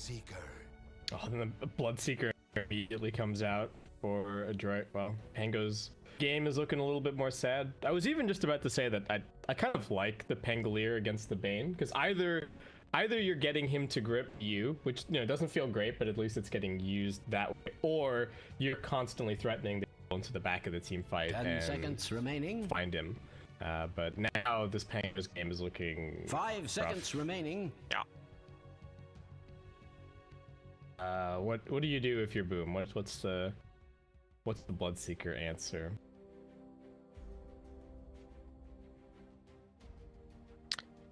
The other question is who's going to build the Spirit Vessel against this?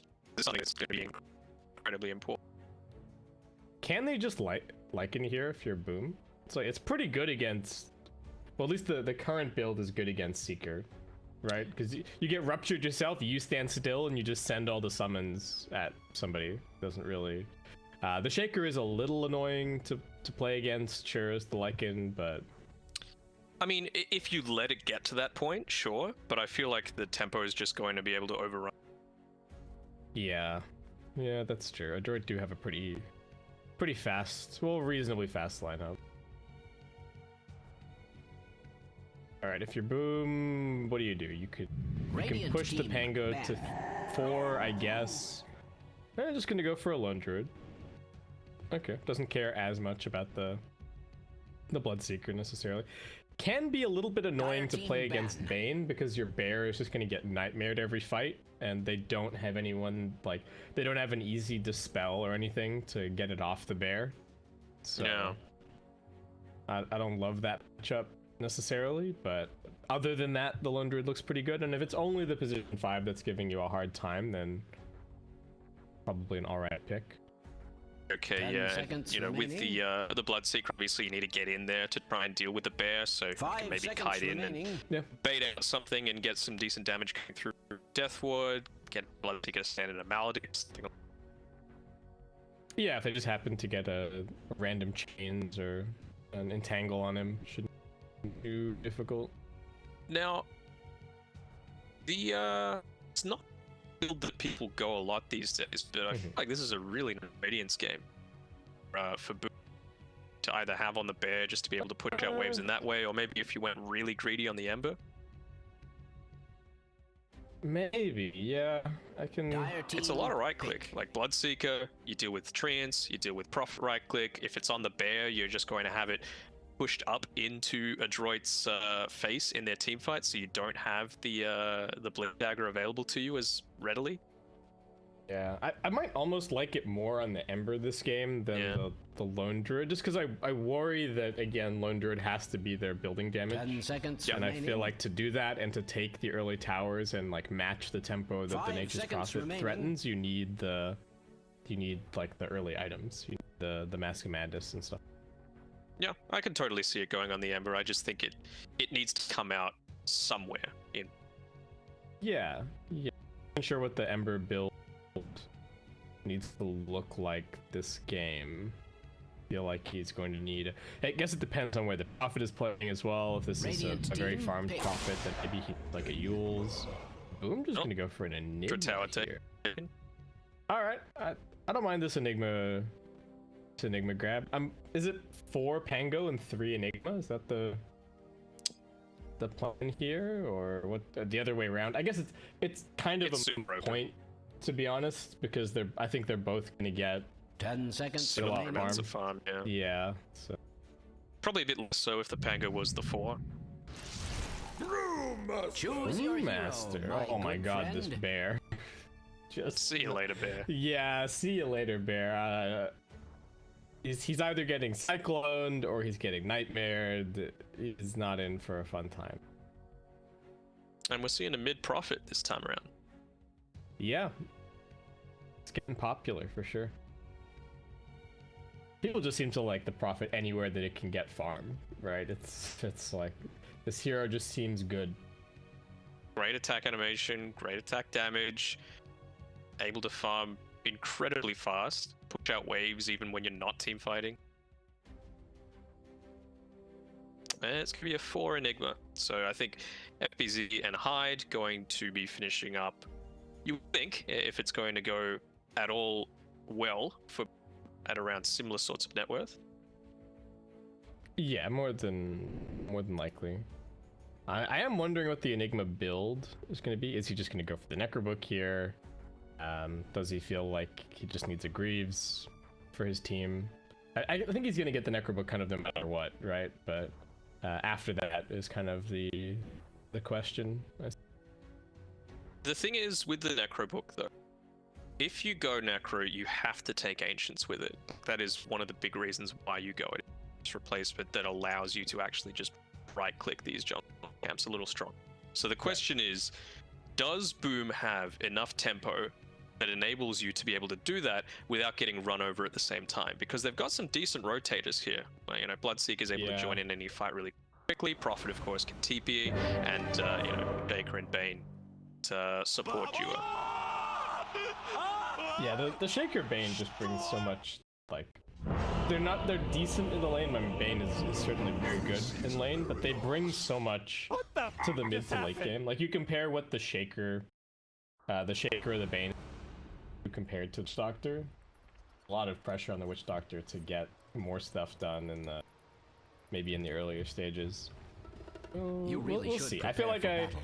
I like ADROIT's draft a little bit more overall again here, but I can see what Boom are going for, and I think there is certainly a way where if they get the momentum kind of going, then there is an opportunity to take this one and tie it up 1-1. Haven't seen too many mid wards being scouted out just yet, so for an ambitious one here, with the Earthshaker obviously with his good movement speed to start out, and the fact that he's gone a steep one early on, might be cutting a few of these trees here as well on Mc, just to try and get a sneaky little ward just here, top bounty ring. All right. 30 seconds to battle. Very, very unlikely to be dewarded. Well, He's going to Is get this rid on? of this this one offending tree that's kind of cutting off the staircase. Or will that give it away to him? I don't know, really. I don't know if there's much point in this little bit of vision. Really. Maybe the one to the right, just to see if they're coming down from. This is it. Yeah, high maybe. ground. Battle begins. Seemo getting burned up a little bit here. Fisher is going to help out. Who actually grabbed that one? It was actually Boomy. So, ADROIT going to get themselves 3 at the start. CML living. No one's in top lane right now for Boom. No, they're taking a little bit of information, and now they're heading out. So what? They denied bottom. All right. So both teams have kind of rotated their lanes. I don't know if the Lone Druid was trying to chase after the Bloodseeker, but Natsumi's already top, so we'll just have to see how the musical lanes proceed from here. Bensoy is still a little bit mindful of the fact that kind of aggression can come. It's a 3-to-1 lane right now, so hasn't put anything into his skills. Look at Boomy, he's just standing between tier 1 and tier 2 towers, maybe trying to go for a snipe on this courier. Not gonna get it though.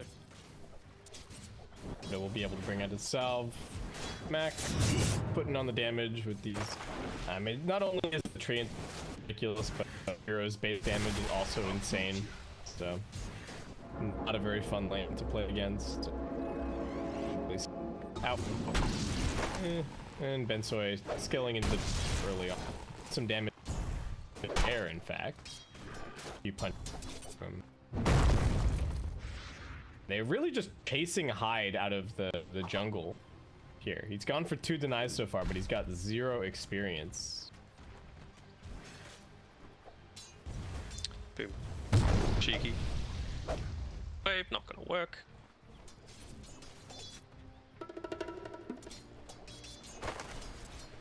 I don't know if I'm very happy with the way that this is going.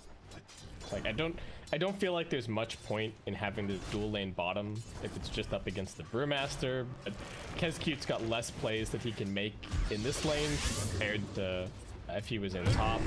Looking for a little bit of a bench here. It is only the level 1 Maledicts, so I don't know if he's dead. No, definitely not dead.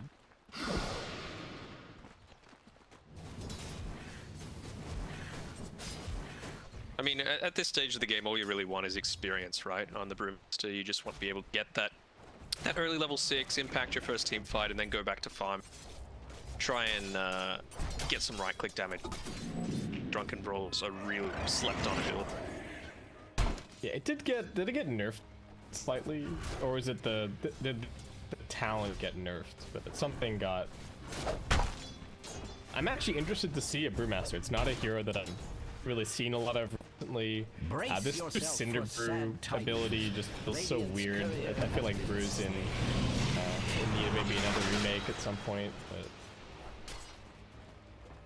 just barely getting that swashbuckle off, but they're still diving him, and this is a really big creep wave. Cask just gets dragged straight into the wave. Natsumi chasing, FBZ still no swashbuckle for a little bit. CML cutting off the other angle, just waiting there with the auto attacks. FBZ 1 second now. Nightmare, well, Kezcute gonna come and grab it, and CML taking a lot of damage off the tower.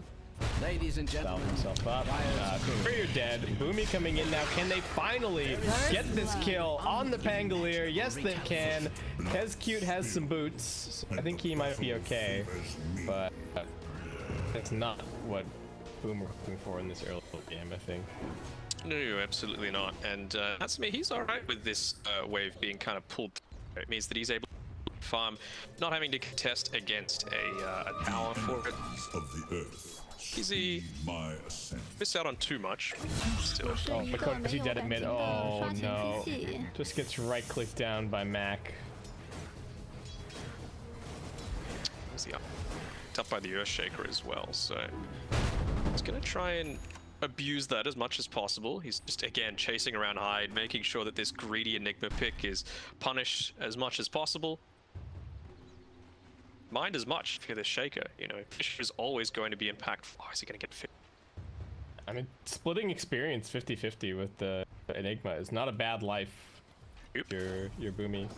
Dreamcell is just kind of going for standard build up so far. He's got phase boots on the bear. Blightstone and a Mask of Madness queued up after that, and Hyde just trying to escape. Mikoto and Fishered up at the mid lane. The auto attack still raining through from Mac. Koto's got some bottle sips, so he's going to be okay, it looks like.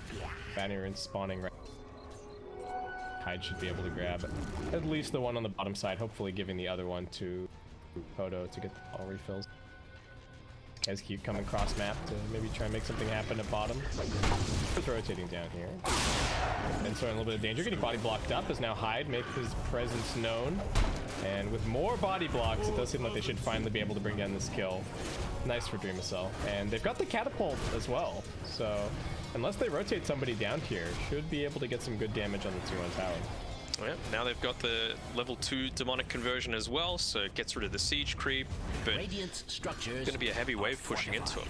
They're going to use Kezcute to maybe cut this wave, make sure that they pull damage onto this tier 1 tower, and with the glyph already popped, there's they can do to prevent it. Yeah, and I don't think the Wrath of Nature hit Dyer's middle bottom. It got used, but everything's still getting pushed in here pretty heavily. Lumi comes down, Kez in pretty deep. They throw out the Cinder Brew. They need to pop that one out. Hyde just getting auto attacked as Mac TP's into the back lines. I don't know if this Maldic is really going to be too much of a problem for him, though. As I say that, Dream Cell comes over with the Bear, doing some decent damage. The Fairy Fire and the Stick Charges helping out. Have they found Dream Cell over in the tree lines? They have. He's completely surrounded by Treants. Nowhere to escape. And they will put an end to this push on the bottom lane. Radiant's bottom tower is being subjected to That's all I extreme have to say violence. about that. I mean, they had everything going their way, just having the sufficient vision and having to deal with that creep wave as well at the exact same time. Just getting a little bit greedy, going for the kill onto the Brewmaster who TP'd through first. And he's maxing out that Cinder Brew. Yeah. I mean, it's not a bad ability. It's just really... The thing that's really weird to me is that he has two abilities that have a move speed slow on them and damage. It's just like...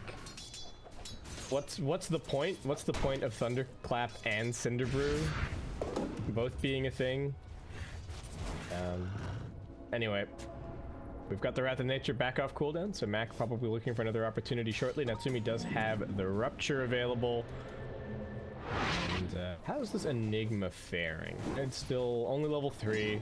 He's got all the components for his Necrobook, but the recipe's still going to take a little up.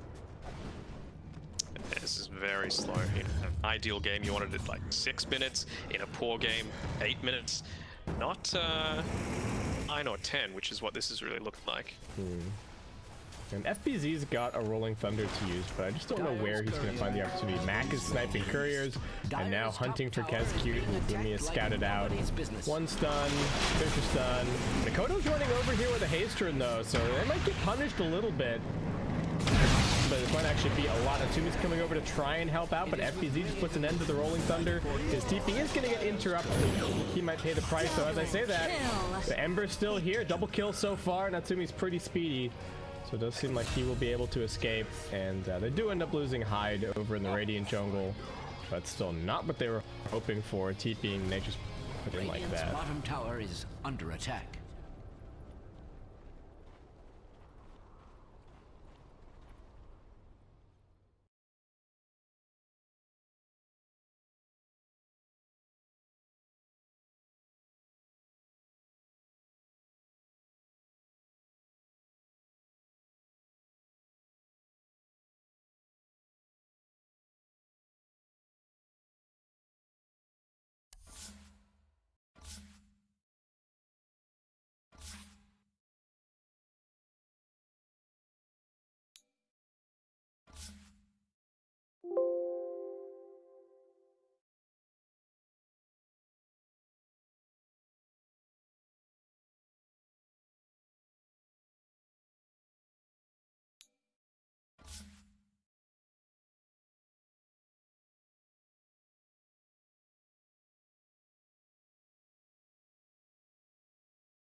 The Master coming through from Mac as well, so gonna deal with this in a big way.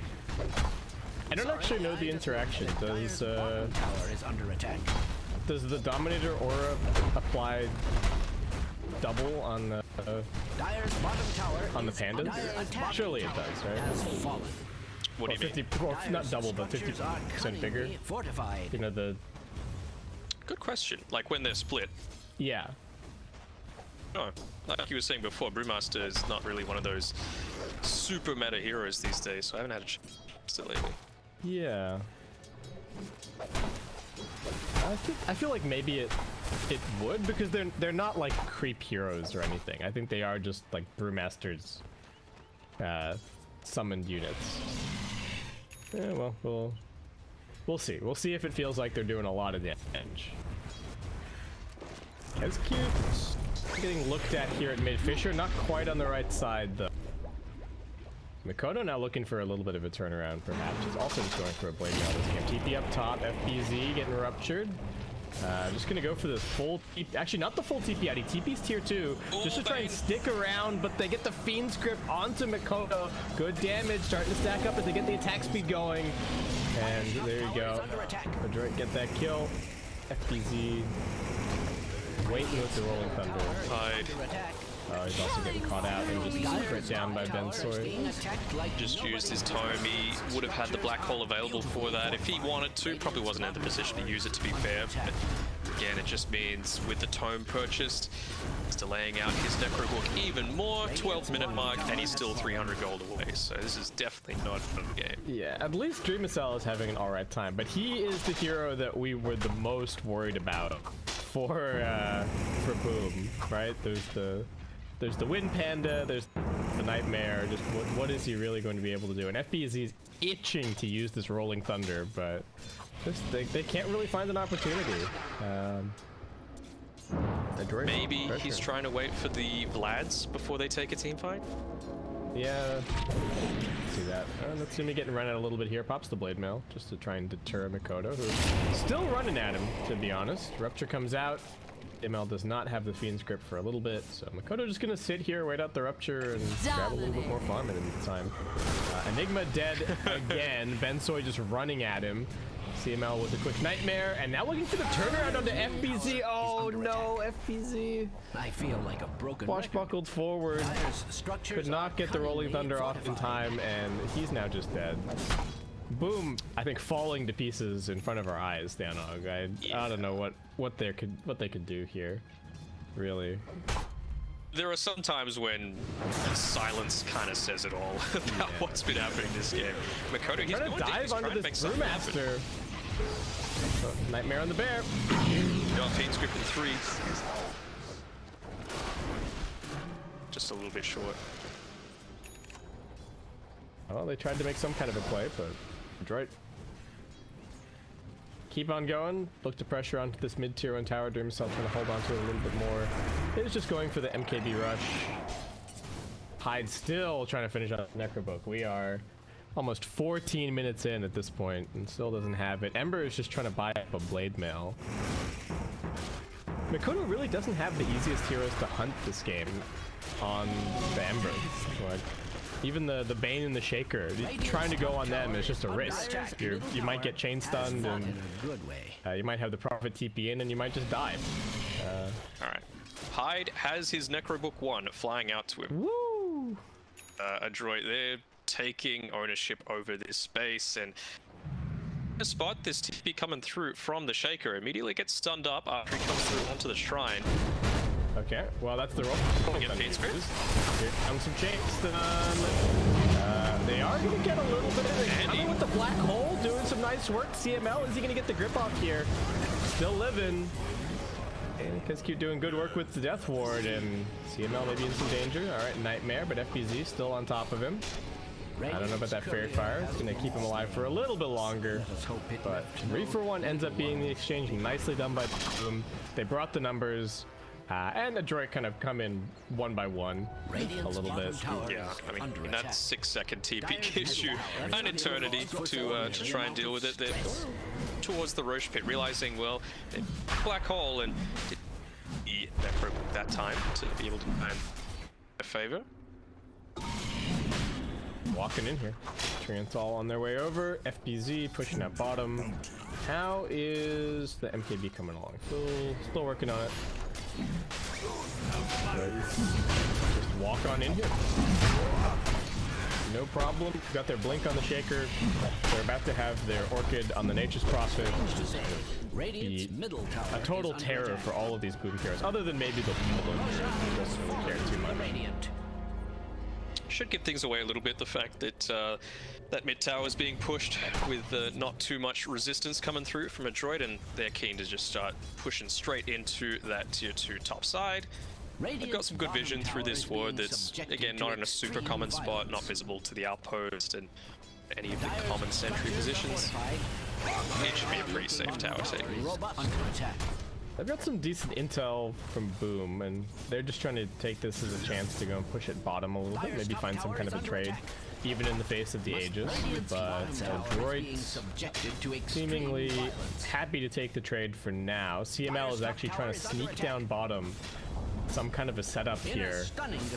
The Fiend's Grip available. Here comes a TP. Mikoto not out of here just yet.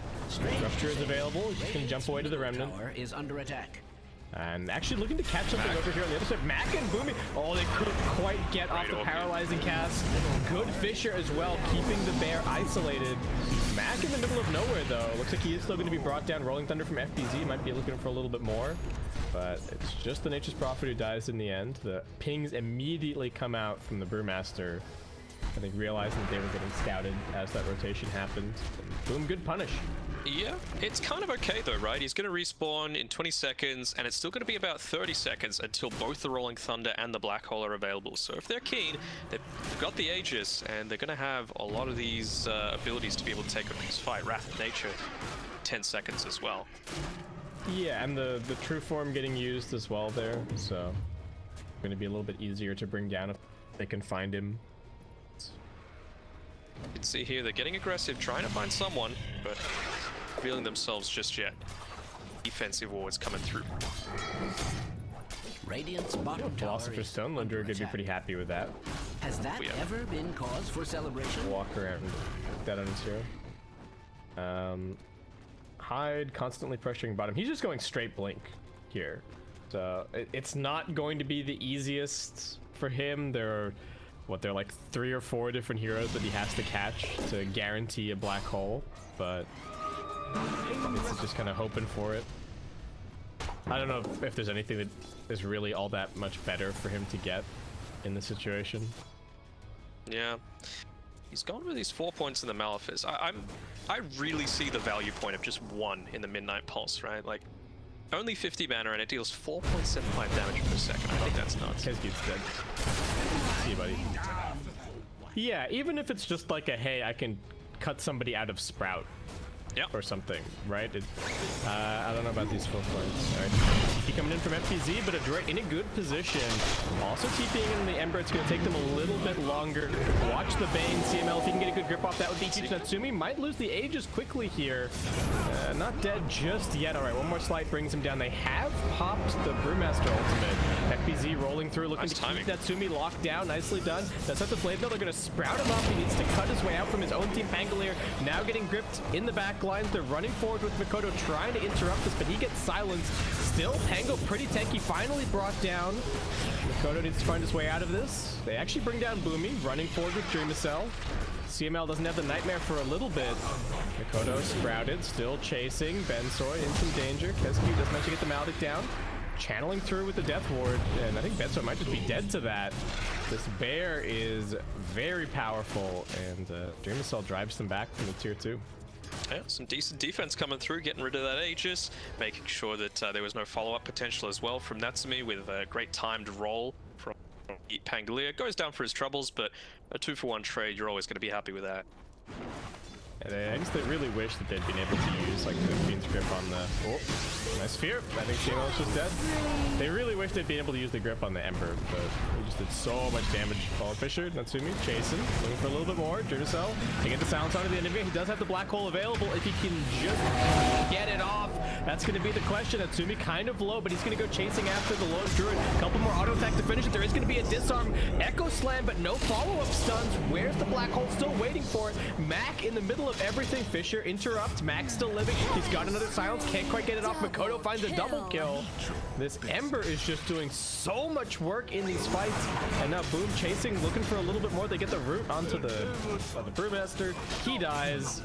And Boom cleaning up yet another team fight. I don't know what that smoke was about, but... Radiant's middle tower. I was thinking maybe go on a quick ward sesh, but doesn't Yeah, have then I any. clicked him. You just needed to get this camp real fast, Hannah. Yeah, that extra move speed, critical. But it feels like the Ember is just doing so much work in these fights, and they're really to that mid fight. They got very little out of the primal split. They also kind of got very little out of the Bloodseeker in general. It feels like really needs to finish up another item before it can be all that scary.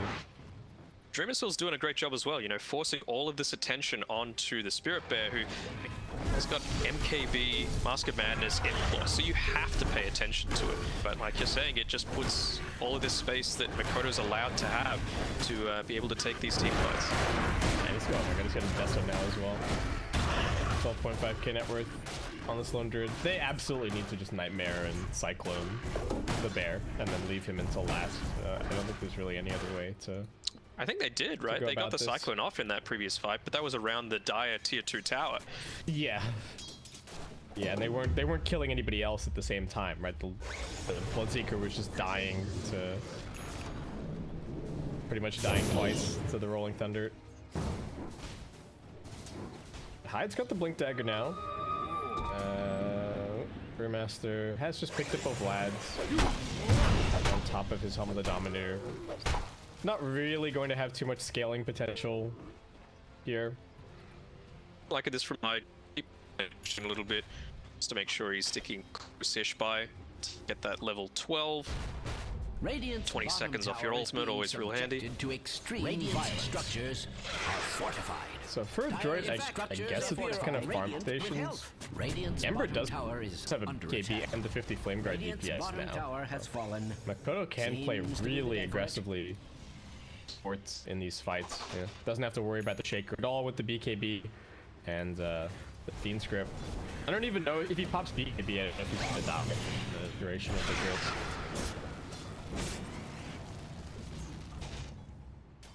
Alright, BKB, Blade Mail, going for an Ags. You've got control over the Radiant jungle on Boom. Net worth lead. Do you have the win probability? Yep. Sitting at about 60%.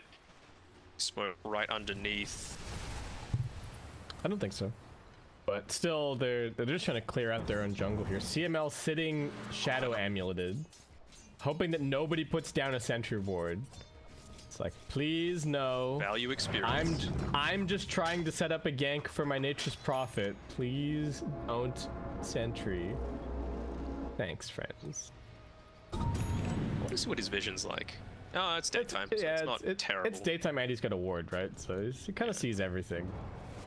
Is he gonna go for the snipe here? But it's the Blink Dagger. Under attack. Nah. Weak. Well, it seems dead. that Radiant's top tower has What's he fallen. gonna walk into here? Back. He's just Shadow Amuleted again. All right. Okay, he's deeping back now. Radiant's top tower This is little under attack. expedition is over. We've got a Basher also picked up for the Lone Druid. So Timing up so fast. That Philosopher's Stone coming in real handy. Yeah, this bear is getting very scared. I'm gonna go for an AC next. They absolutely need to control it in team fights, if at all possible. BKB getting picked up from Max, so we'll be able to hopefully stand and deliver a little bit more. The BKB also picked up for the Bloodseeker. Let's see if this can be the big difference maker for them. Brewmaster going for a blink now. Still a little bit until Makoto is going to be able to reach that Ag Scepter, so perhaps that's the timing Boom's playing for, but you can just see the difference between game 1 and now, right? Like, it felt like basically the entire game 1 was being played on in ADROIT's favor, on the enemy team's side of the map, but this time it's kind of the reverse. I have no reason Yeah, to lie about such they had things. one brief excursion down the mid lane, but since then, ADROIT really And that didn't hadn't been work on... out that well for him. Yeah, they've really been on the back foot ever since. FBZ, happy with his blink, will be able to get the Rolling Thunder off and get the initiation, hopefully. I still think, I still believe in the Adroit team fight. It just kind of has to go the right way. And the Lone Druid is just terrifying, for sure. Too much attention on some treants up top. But you can just see the difference here, Adroit, playing for, and it feels like Adroit are just standing around waiting for them to come into them, but not taking the bait. They're getting a lot more out of the map right now. Yeah, just continuing to push this lead. Experience moving out to about 10k the advantage, heading towards 6k net worth. They're farming across all 3 lanes and getting some pretty good use out of the jungle. And Adroit, they're hitting some creeps here and there, but not growing nearly as scary. And this Bloodseeker, a little bit outside of those top spots on the net worth. And they're kind of running in here on Adroit. I don't know if this is a great place to be moving into. Good defensive visions. They can't afford to lose the Shaker right away. Good nightmare from CML. They're controlling the bear for now. Can they kill the Lone Druid in the back lines? Yes, they can. Dead for 70. Bloomy gonna lose his life. Makoto chasing after him. FBZ has been ruptured, so forced to interrupt the Rolling Thunder a little bit earlier. Natsumi's still looking for him. And on the other side of the fight, CML does get the Fiend script down onto Makoto, who's still living. The Essence Ring helping out a little bit.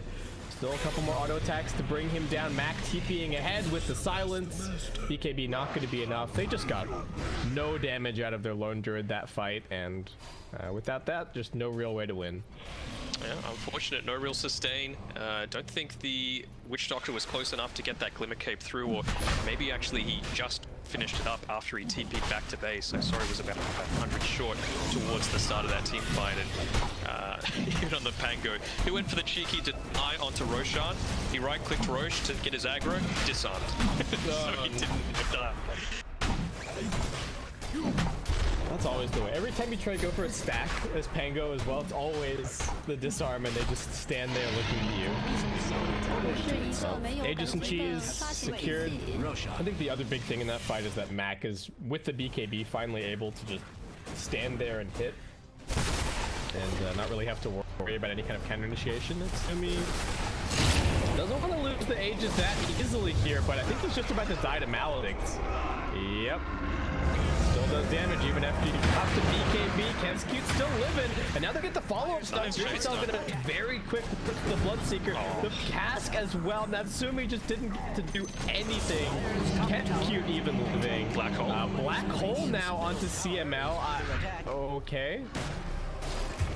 All right, well, it's good. It's gonna set up the kill for.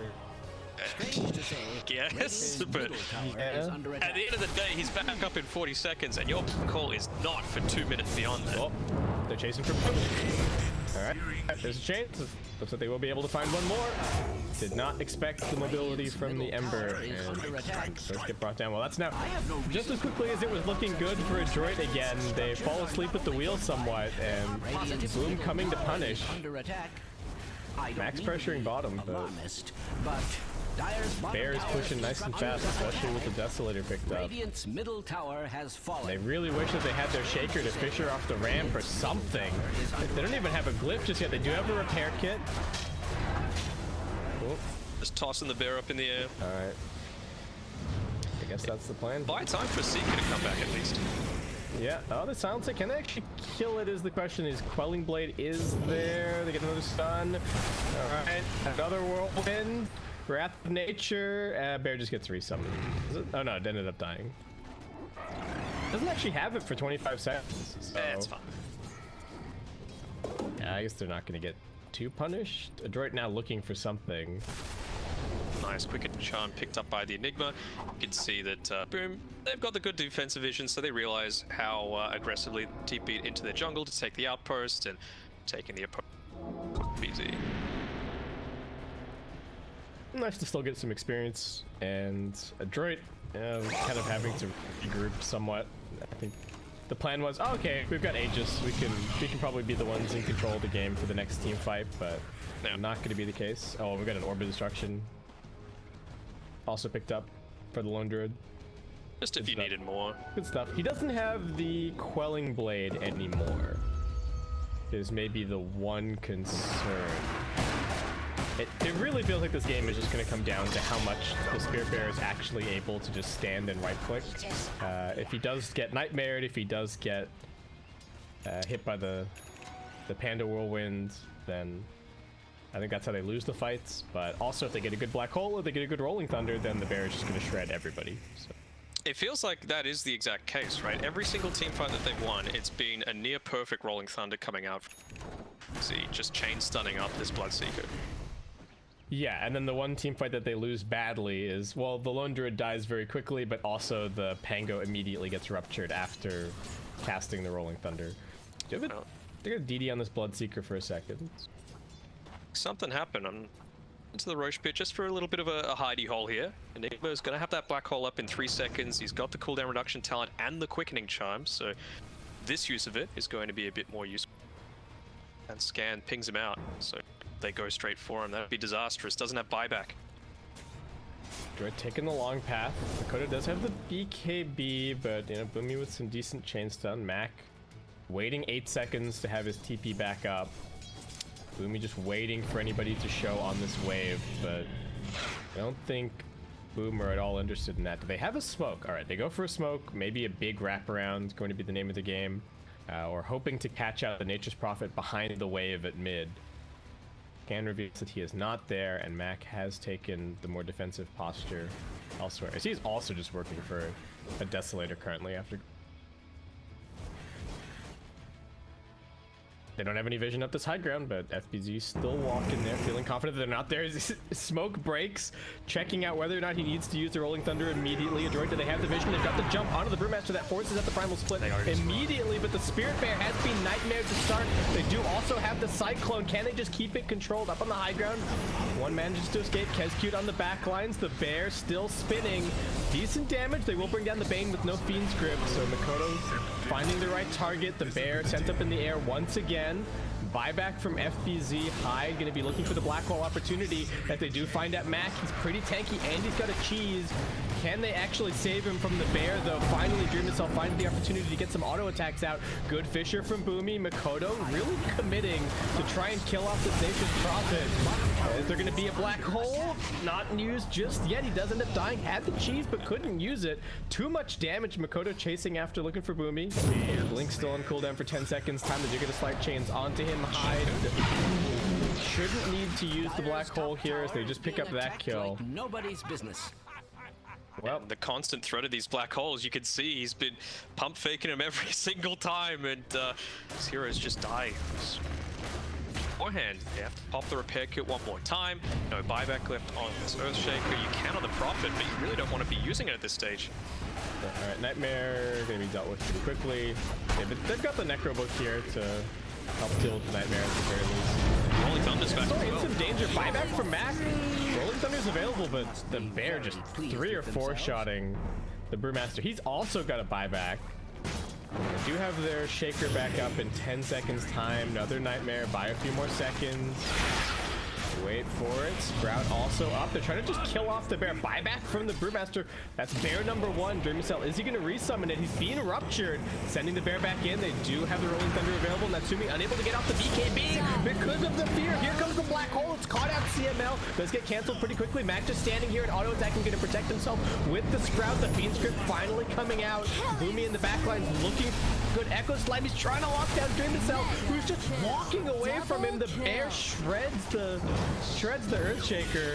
Makoto looking to catch a little more. Mac with the auto attacks. He's the big damage source currently. Makoto almost dead.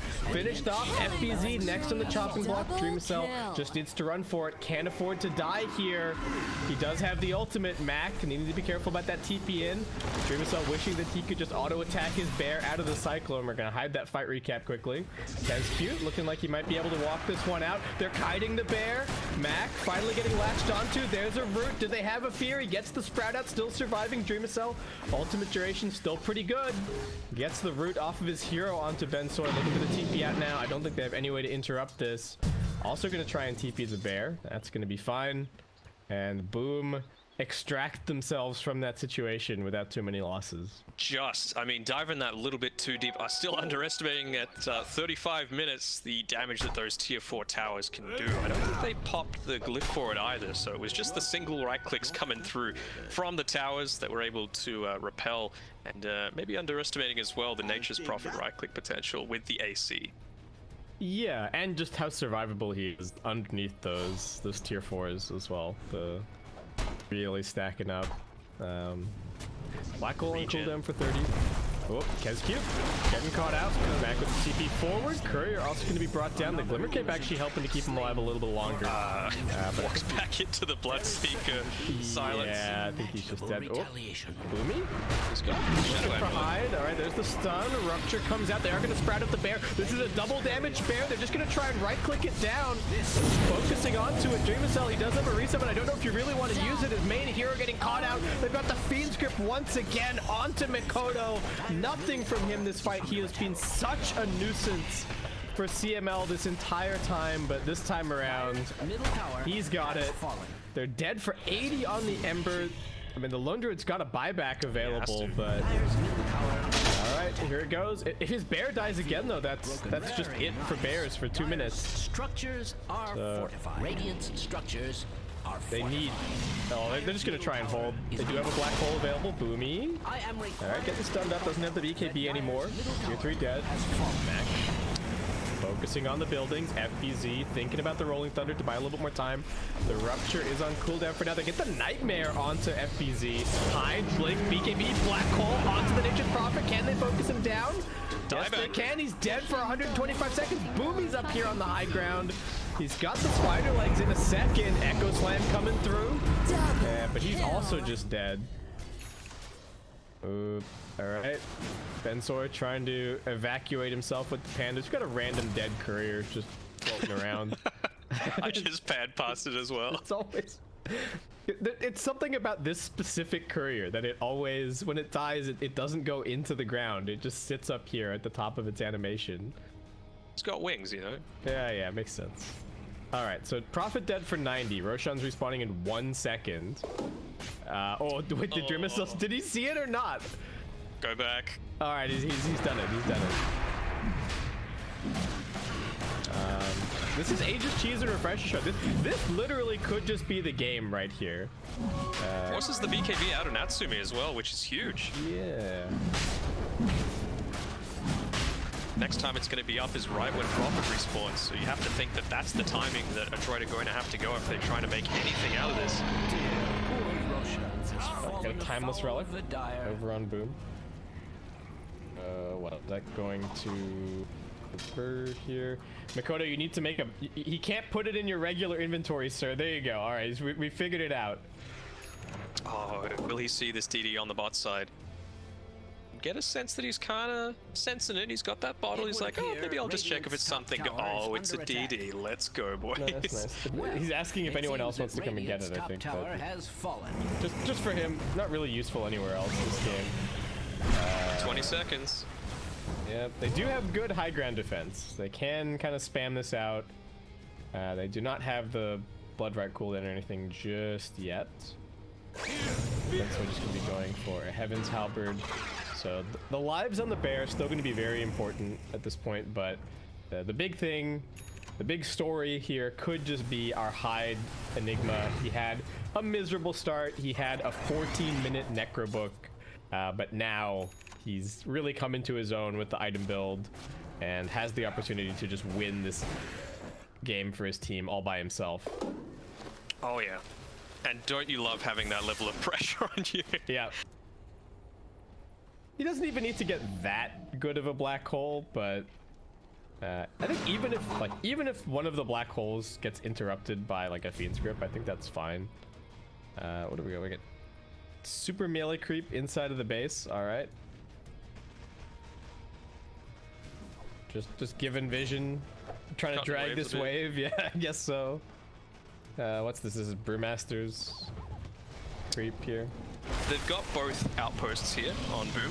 So how far away are they from buybacks as well? I think that's a key factor. So about 700 for the Ember Spirit. So if they can grab all 4 bounty runes, that's going to be really handy. At least 3. ADROIT are heading out here to maybe find somebody while Boomer split grabbing bounties. They do have a Prince's Knife on this Nature's Prophet. Something to be wary of in these upcoming fights. And an Abyssal Blade on the Bloodseeker. The ADROIT heroes are getting some scaling going. Both teams, I believe, have gems picked up now, so trying to cement their map control as much as they possibly can. Mac TPing straight on top of this wave here. I don't know if this is really where you want to be, my friend. You don't have a buyback for 50 seconds, and now he's just dead for 100. Yeah, that is not handy at all, and the power of that deep observer ward. I know he was farming a lane anyway, but they could start the movement nice and early. And B coming through from Makoto is going to be able to do some decent damage on top of this Desolator that might be tower. One repair kit charge left? Yeah, they do on the... Gonna help, but this bear is still gonna shred this building pretty quickly. With the 25 talent, minus bear attack time. Oh yeah. Yeah, with 0.37 seconds. Lordy. While we have a short break, I just want to make sure everyone's doing a quick hydration and posture check. Very important when we're watching these long games. Take care of ourselves. I know you told me you've got a good chair, but yeah, mine is a little bit lacking. Beneficial for everyone else. Yeah, look, I figured I spend so much time, I spend time sitting in front of my computer for work, I spend time sitting in front of my computer for leisure. Same argument as like getting a good mattress or gotta have You spend what, a third of your life there, so you may as well get a good one? Yeah, probably. It might even be more, who knows. Yeah. Speaking of jobs, bit of a feels good man for you as well, right? Yeah, well, it's interesting. It's gonna be my first time working 9 to 5. Does mean maybe a little bit of a reduction in the old casting, but that's what feels bad. that is feels bad, but you know, I'll still do what I can here and there. So. Yeah. And it's nice to not be so reliant on just getting casting gigs for regular income. It's definitely that's a feels good. Bit of both, you know. Yeah. Get you a guy that does both, or get you a career that does both. Well, hopefully we don't have to wait too long for Boomy to come back. He's in a pretty good position in the trees, but this is a hard hold. You may have to just give away this. But if you give away the second lane, is that just it? Like, if you give away one lane, are you not just giving away both? I mean, they've already lost mid, right? So they've got that pressure coming in. Yeah, they've got Glyph in 36 seconds.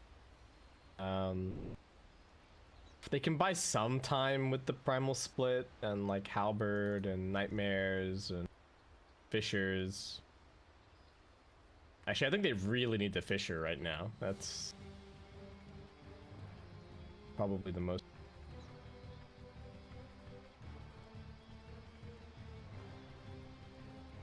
They got the Aegis on the Lone Druid.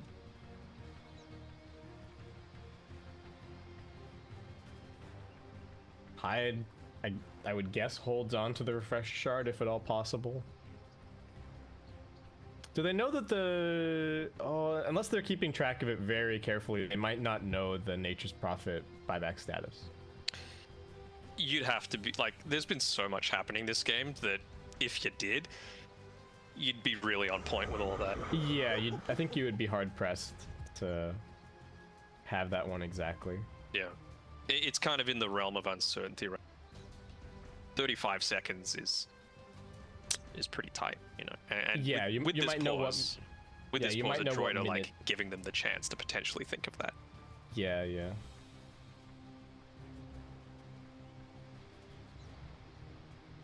I don't know what our pause rules are. I don't know how much pause time. We're just casters, bro. Yeah. That's it.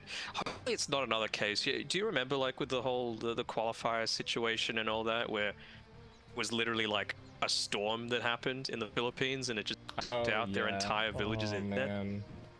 I remember that. Not good. We were casting that one. Maybe. I definitely was. It was either yourself or Lyric. Okay. Man, it's just... It's always so unfortunate when the game gets impacted by external factors. Yeah. Like that. Especially with how close it's been between.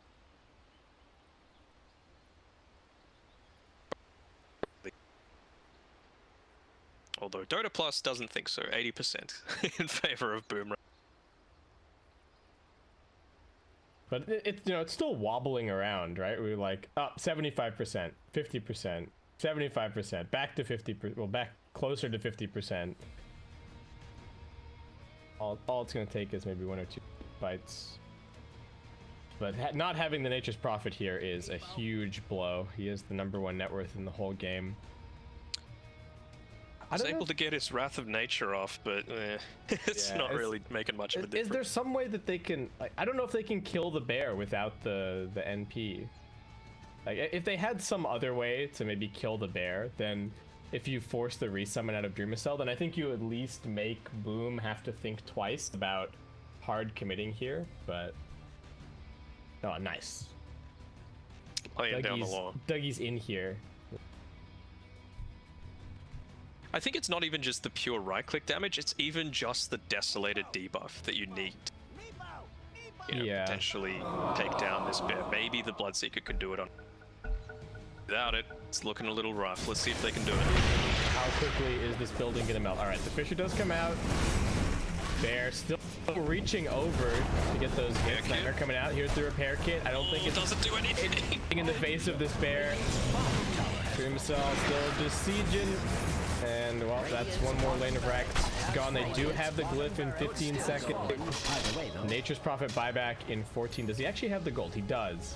As Boom just swinging over to this final lane of racks here. Boomy moving himself into position, maybe to block off or ramp up again.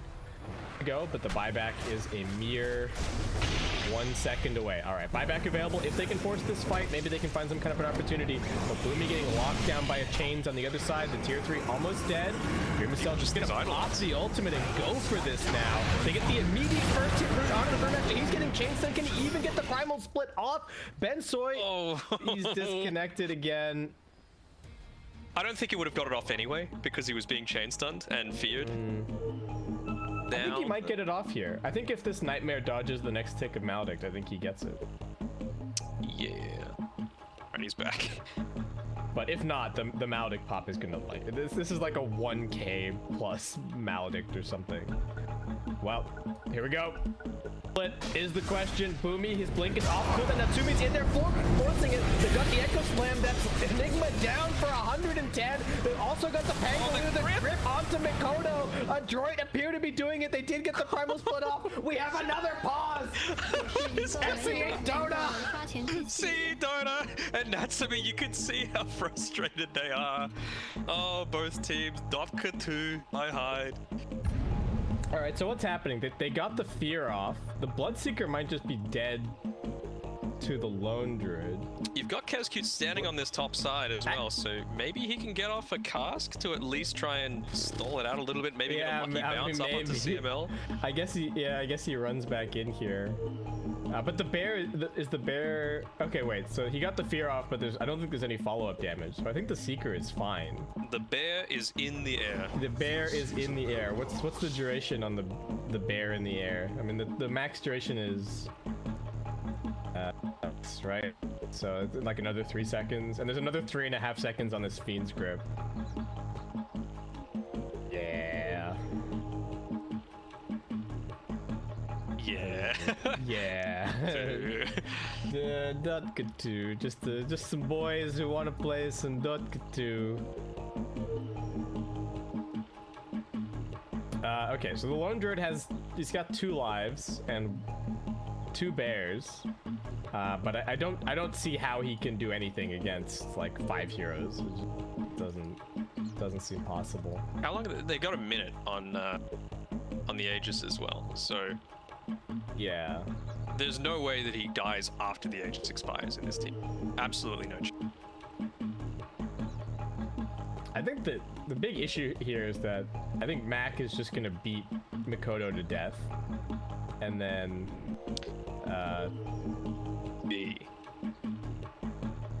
seconds, because Prophets just use Wrath of Nature, so that's gonna do a decent amount of damage. Yeah, no, I think the Ember is dead within 3 seconds. I don't think that's an issue. 2 minutes boss time left. Why is it like this? I I mean, someone's gonna die soon, right? So, buyback. Seeker's probably gonna die soon, right? You've got Dreamer Cell in there. Can you resummon your bear out of the Cyclone? Interesting question. I don't know. You could go test it in demo mode right now. I don't want to take that risk, man. This is too close. Are you Eternal Envy or not, Dan? All right, wait. He's back. All Thankfully, right, no. resume the I'll hype. say that Resume one. the hype. Let's go. All right, hydrate real quick. Yep. Take a sip. Thank you, Monster Energy. We should be back into it. Go. All right. Kezcute, what can you do for your teammates here? Come in with the Voodoo Restoration. Your team needs it. Actually, follow-up stun for Bensoy. Already dead. He didn't have a remnant out, I believe. Natsumi getting Glimmer Cape. Earthshaker getting stunned. Spirit Bear once again up in the air.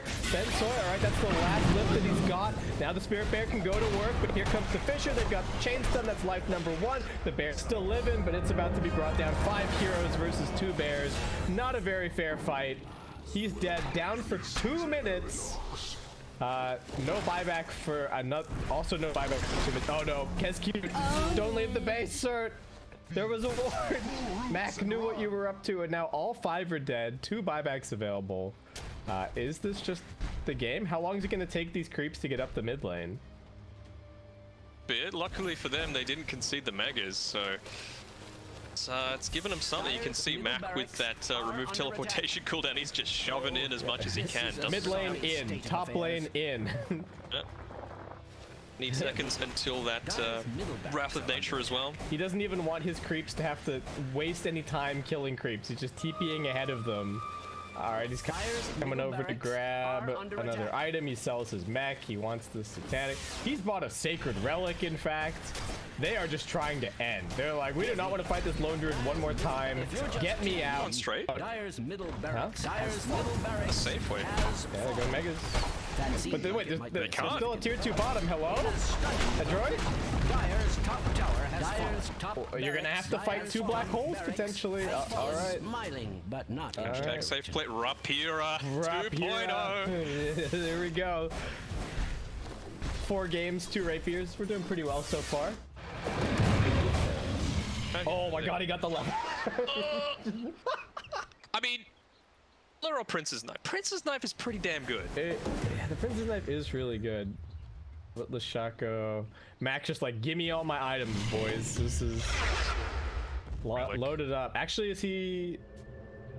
Okay, there's a Timeless Relic as well. Is he gonna keep the Prince's Knife? But he's got the Prince's Knife and the Leveler in the backpack. What are we doing here? What is going on? Their Pinging Bane is missing. They know that they need to find CML. He knows that as well. He's got a blink. He's hanging back, waiting for his opportunity. They do have the double black hole damage as well. Oh my god, double damage, and they could put the Blood Rage on him, and he could have the Leveler. I mean, the Bloodseeker's got the Leveler currently, but... All right, hits into the Glimmer Cape, dies. That's my prediction. Oh, all right, the double damage is gone. Necro Book has dealt with it. Good job, Necro. You have saved the game. There's a Lincoln's on this Ember, so should be able to. And I don't know if it would have been any different in that last fight if he'd had a Remnant out and had been able to like buy back Remnant back in. It probably not, just based on the situation that they were in. But we've got Flicker on the bear as well. Bounty. Actually, pretty nice. Maybe he can randomly flicker over a Fisher and do what needs to be done. Okay, so Rapier to Aeon Disc. That's the life we lead for Mac. How fast is he hitting here? I want to see this because he swapped back the Prince's Knife. Well, he's just one-shotting everything. Yeah. Pew pew. 2 shots on the catapults. Mikoto at mid, feeling confident with the Enigma sitting behind him. Who's got buyback? We got Bloodseeker, Enigma, Pango, Brewmaster, Earthshaker, and the Bane all have buyback. So, essentially, the 3 most important heroes in the game do not have buyback. Yeah. Yeah, the Ember, the Lone Druid, and the Nature's Prophet all do not have it. Bloodseeker not level 25 just yet. I kind of want to do a quick level check, but I don't think you'll have time. They're trying to make something we're gonna go happen. to oh, Boomy running forward. He sees Hyde. Echo Slam with the follow-up damage. Can Boomy just solo kill this? Yes, he can, but he does have a buyback available. And now they're looking to force the fight. Ember in trouble. He's right clicks for Mac, but he's already used the BKB. They have to back up a little bit. CML not in the best position. They are going to keep the bear going. Mac, is he in danger? Natsumi with the Abyssal Blade, but here comes the Black Hole. Huge. The Black Hole. But they try and cancel it, but they put the Lincolns on the end. But he can't stop Black Hole number 2. Mac's dead for 120. They buy back immediately on the Bloodseeker. It's on the bear. FBZ looking for CML. The bear is the rapier. Dreamacell just needs to keep this fight going. Boomy trying to escape.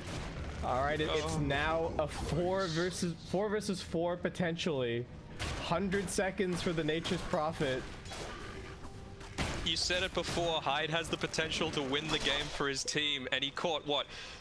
The Bloodseeker, and I think it was 2 Brewmaster Brewlings inside that. That was insane. Yeah.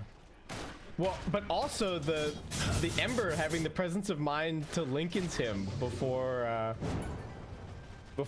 that all happened. Yeah, so they couldn't get cancel it. They're just gonna try and control the bear. This bear is doing so much damage. Natsumi's hitting chase him. He doesn't have BKB. How is he walking in like this? Is the Bloodseeker? He's dead for 2 minutes, and I think Boom have done it. Watch these towers melt. Dreamacell going to work. I would like to Ben Soy just wishing that he still had the mischance on the Cinderbrew or something, but Fisher buy a little bit more time. They just don't have any damage, realistically. They've got to wait another 10 seconds if they can for this Echo Slam. Echo Slam, 5 seconds, still holding Glyph. Dreamacell spinning the bear in place. It's just messing with them at this point. Abyssal Blade's in, Bensoy is dead. There we go. GG They've split up enough. They know that BK Echo Slam's not going to be able to deal with all of them, and that'll do it. 1 game series. 48 minutes to go with the 49 minutes from last time. What a series.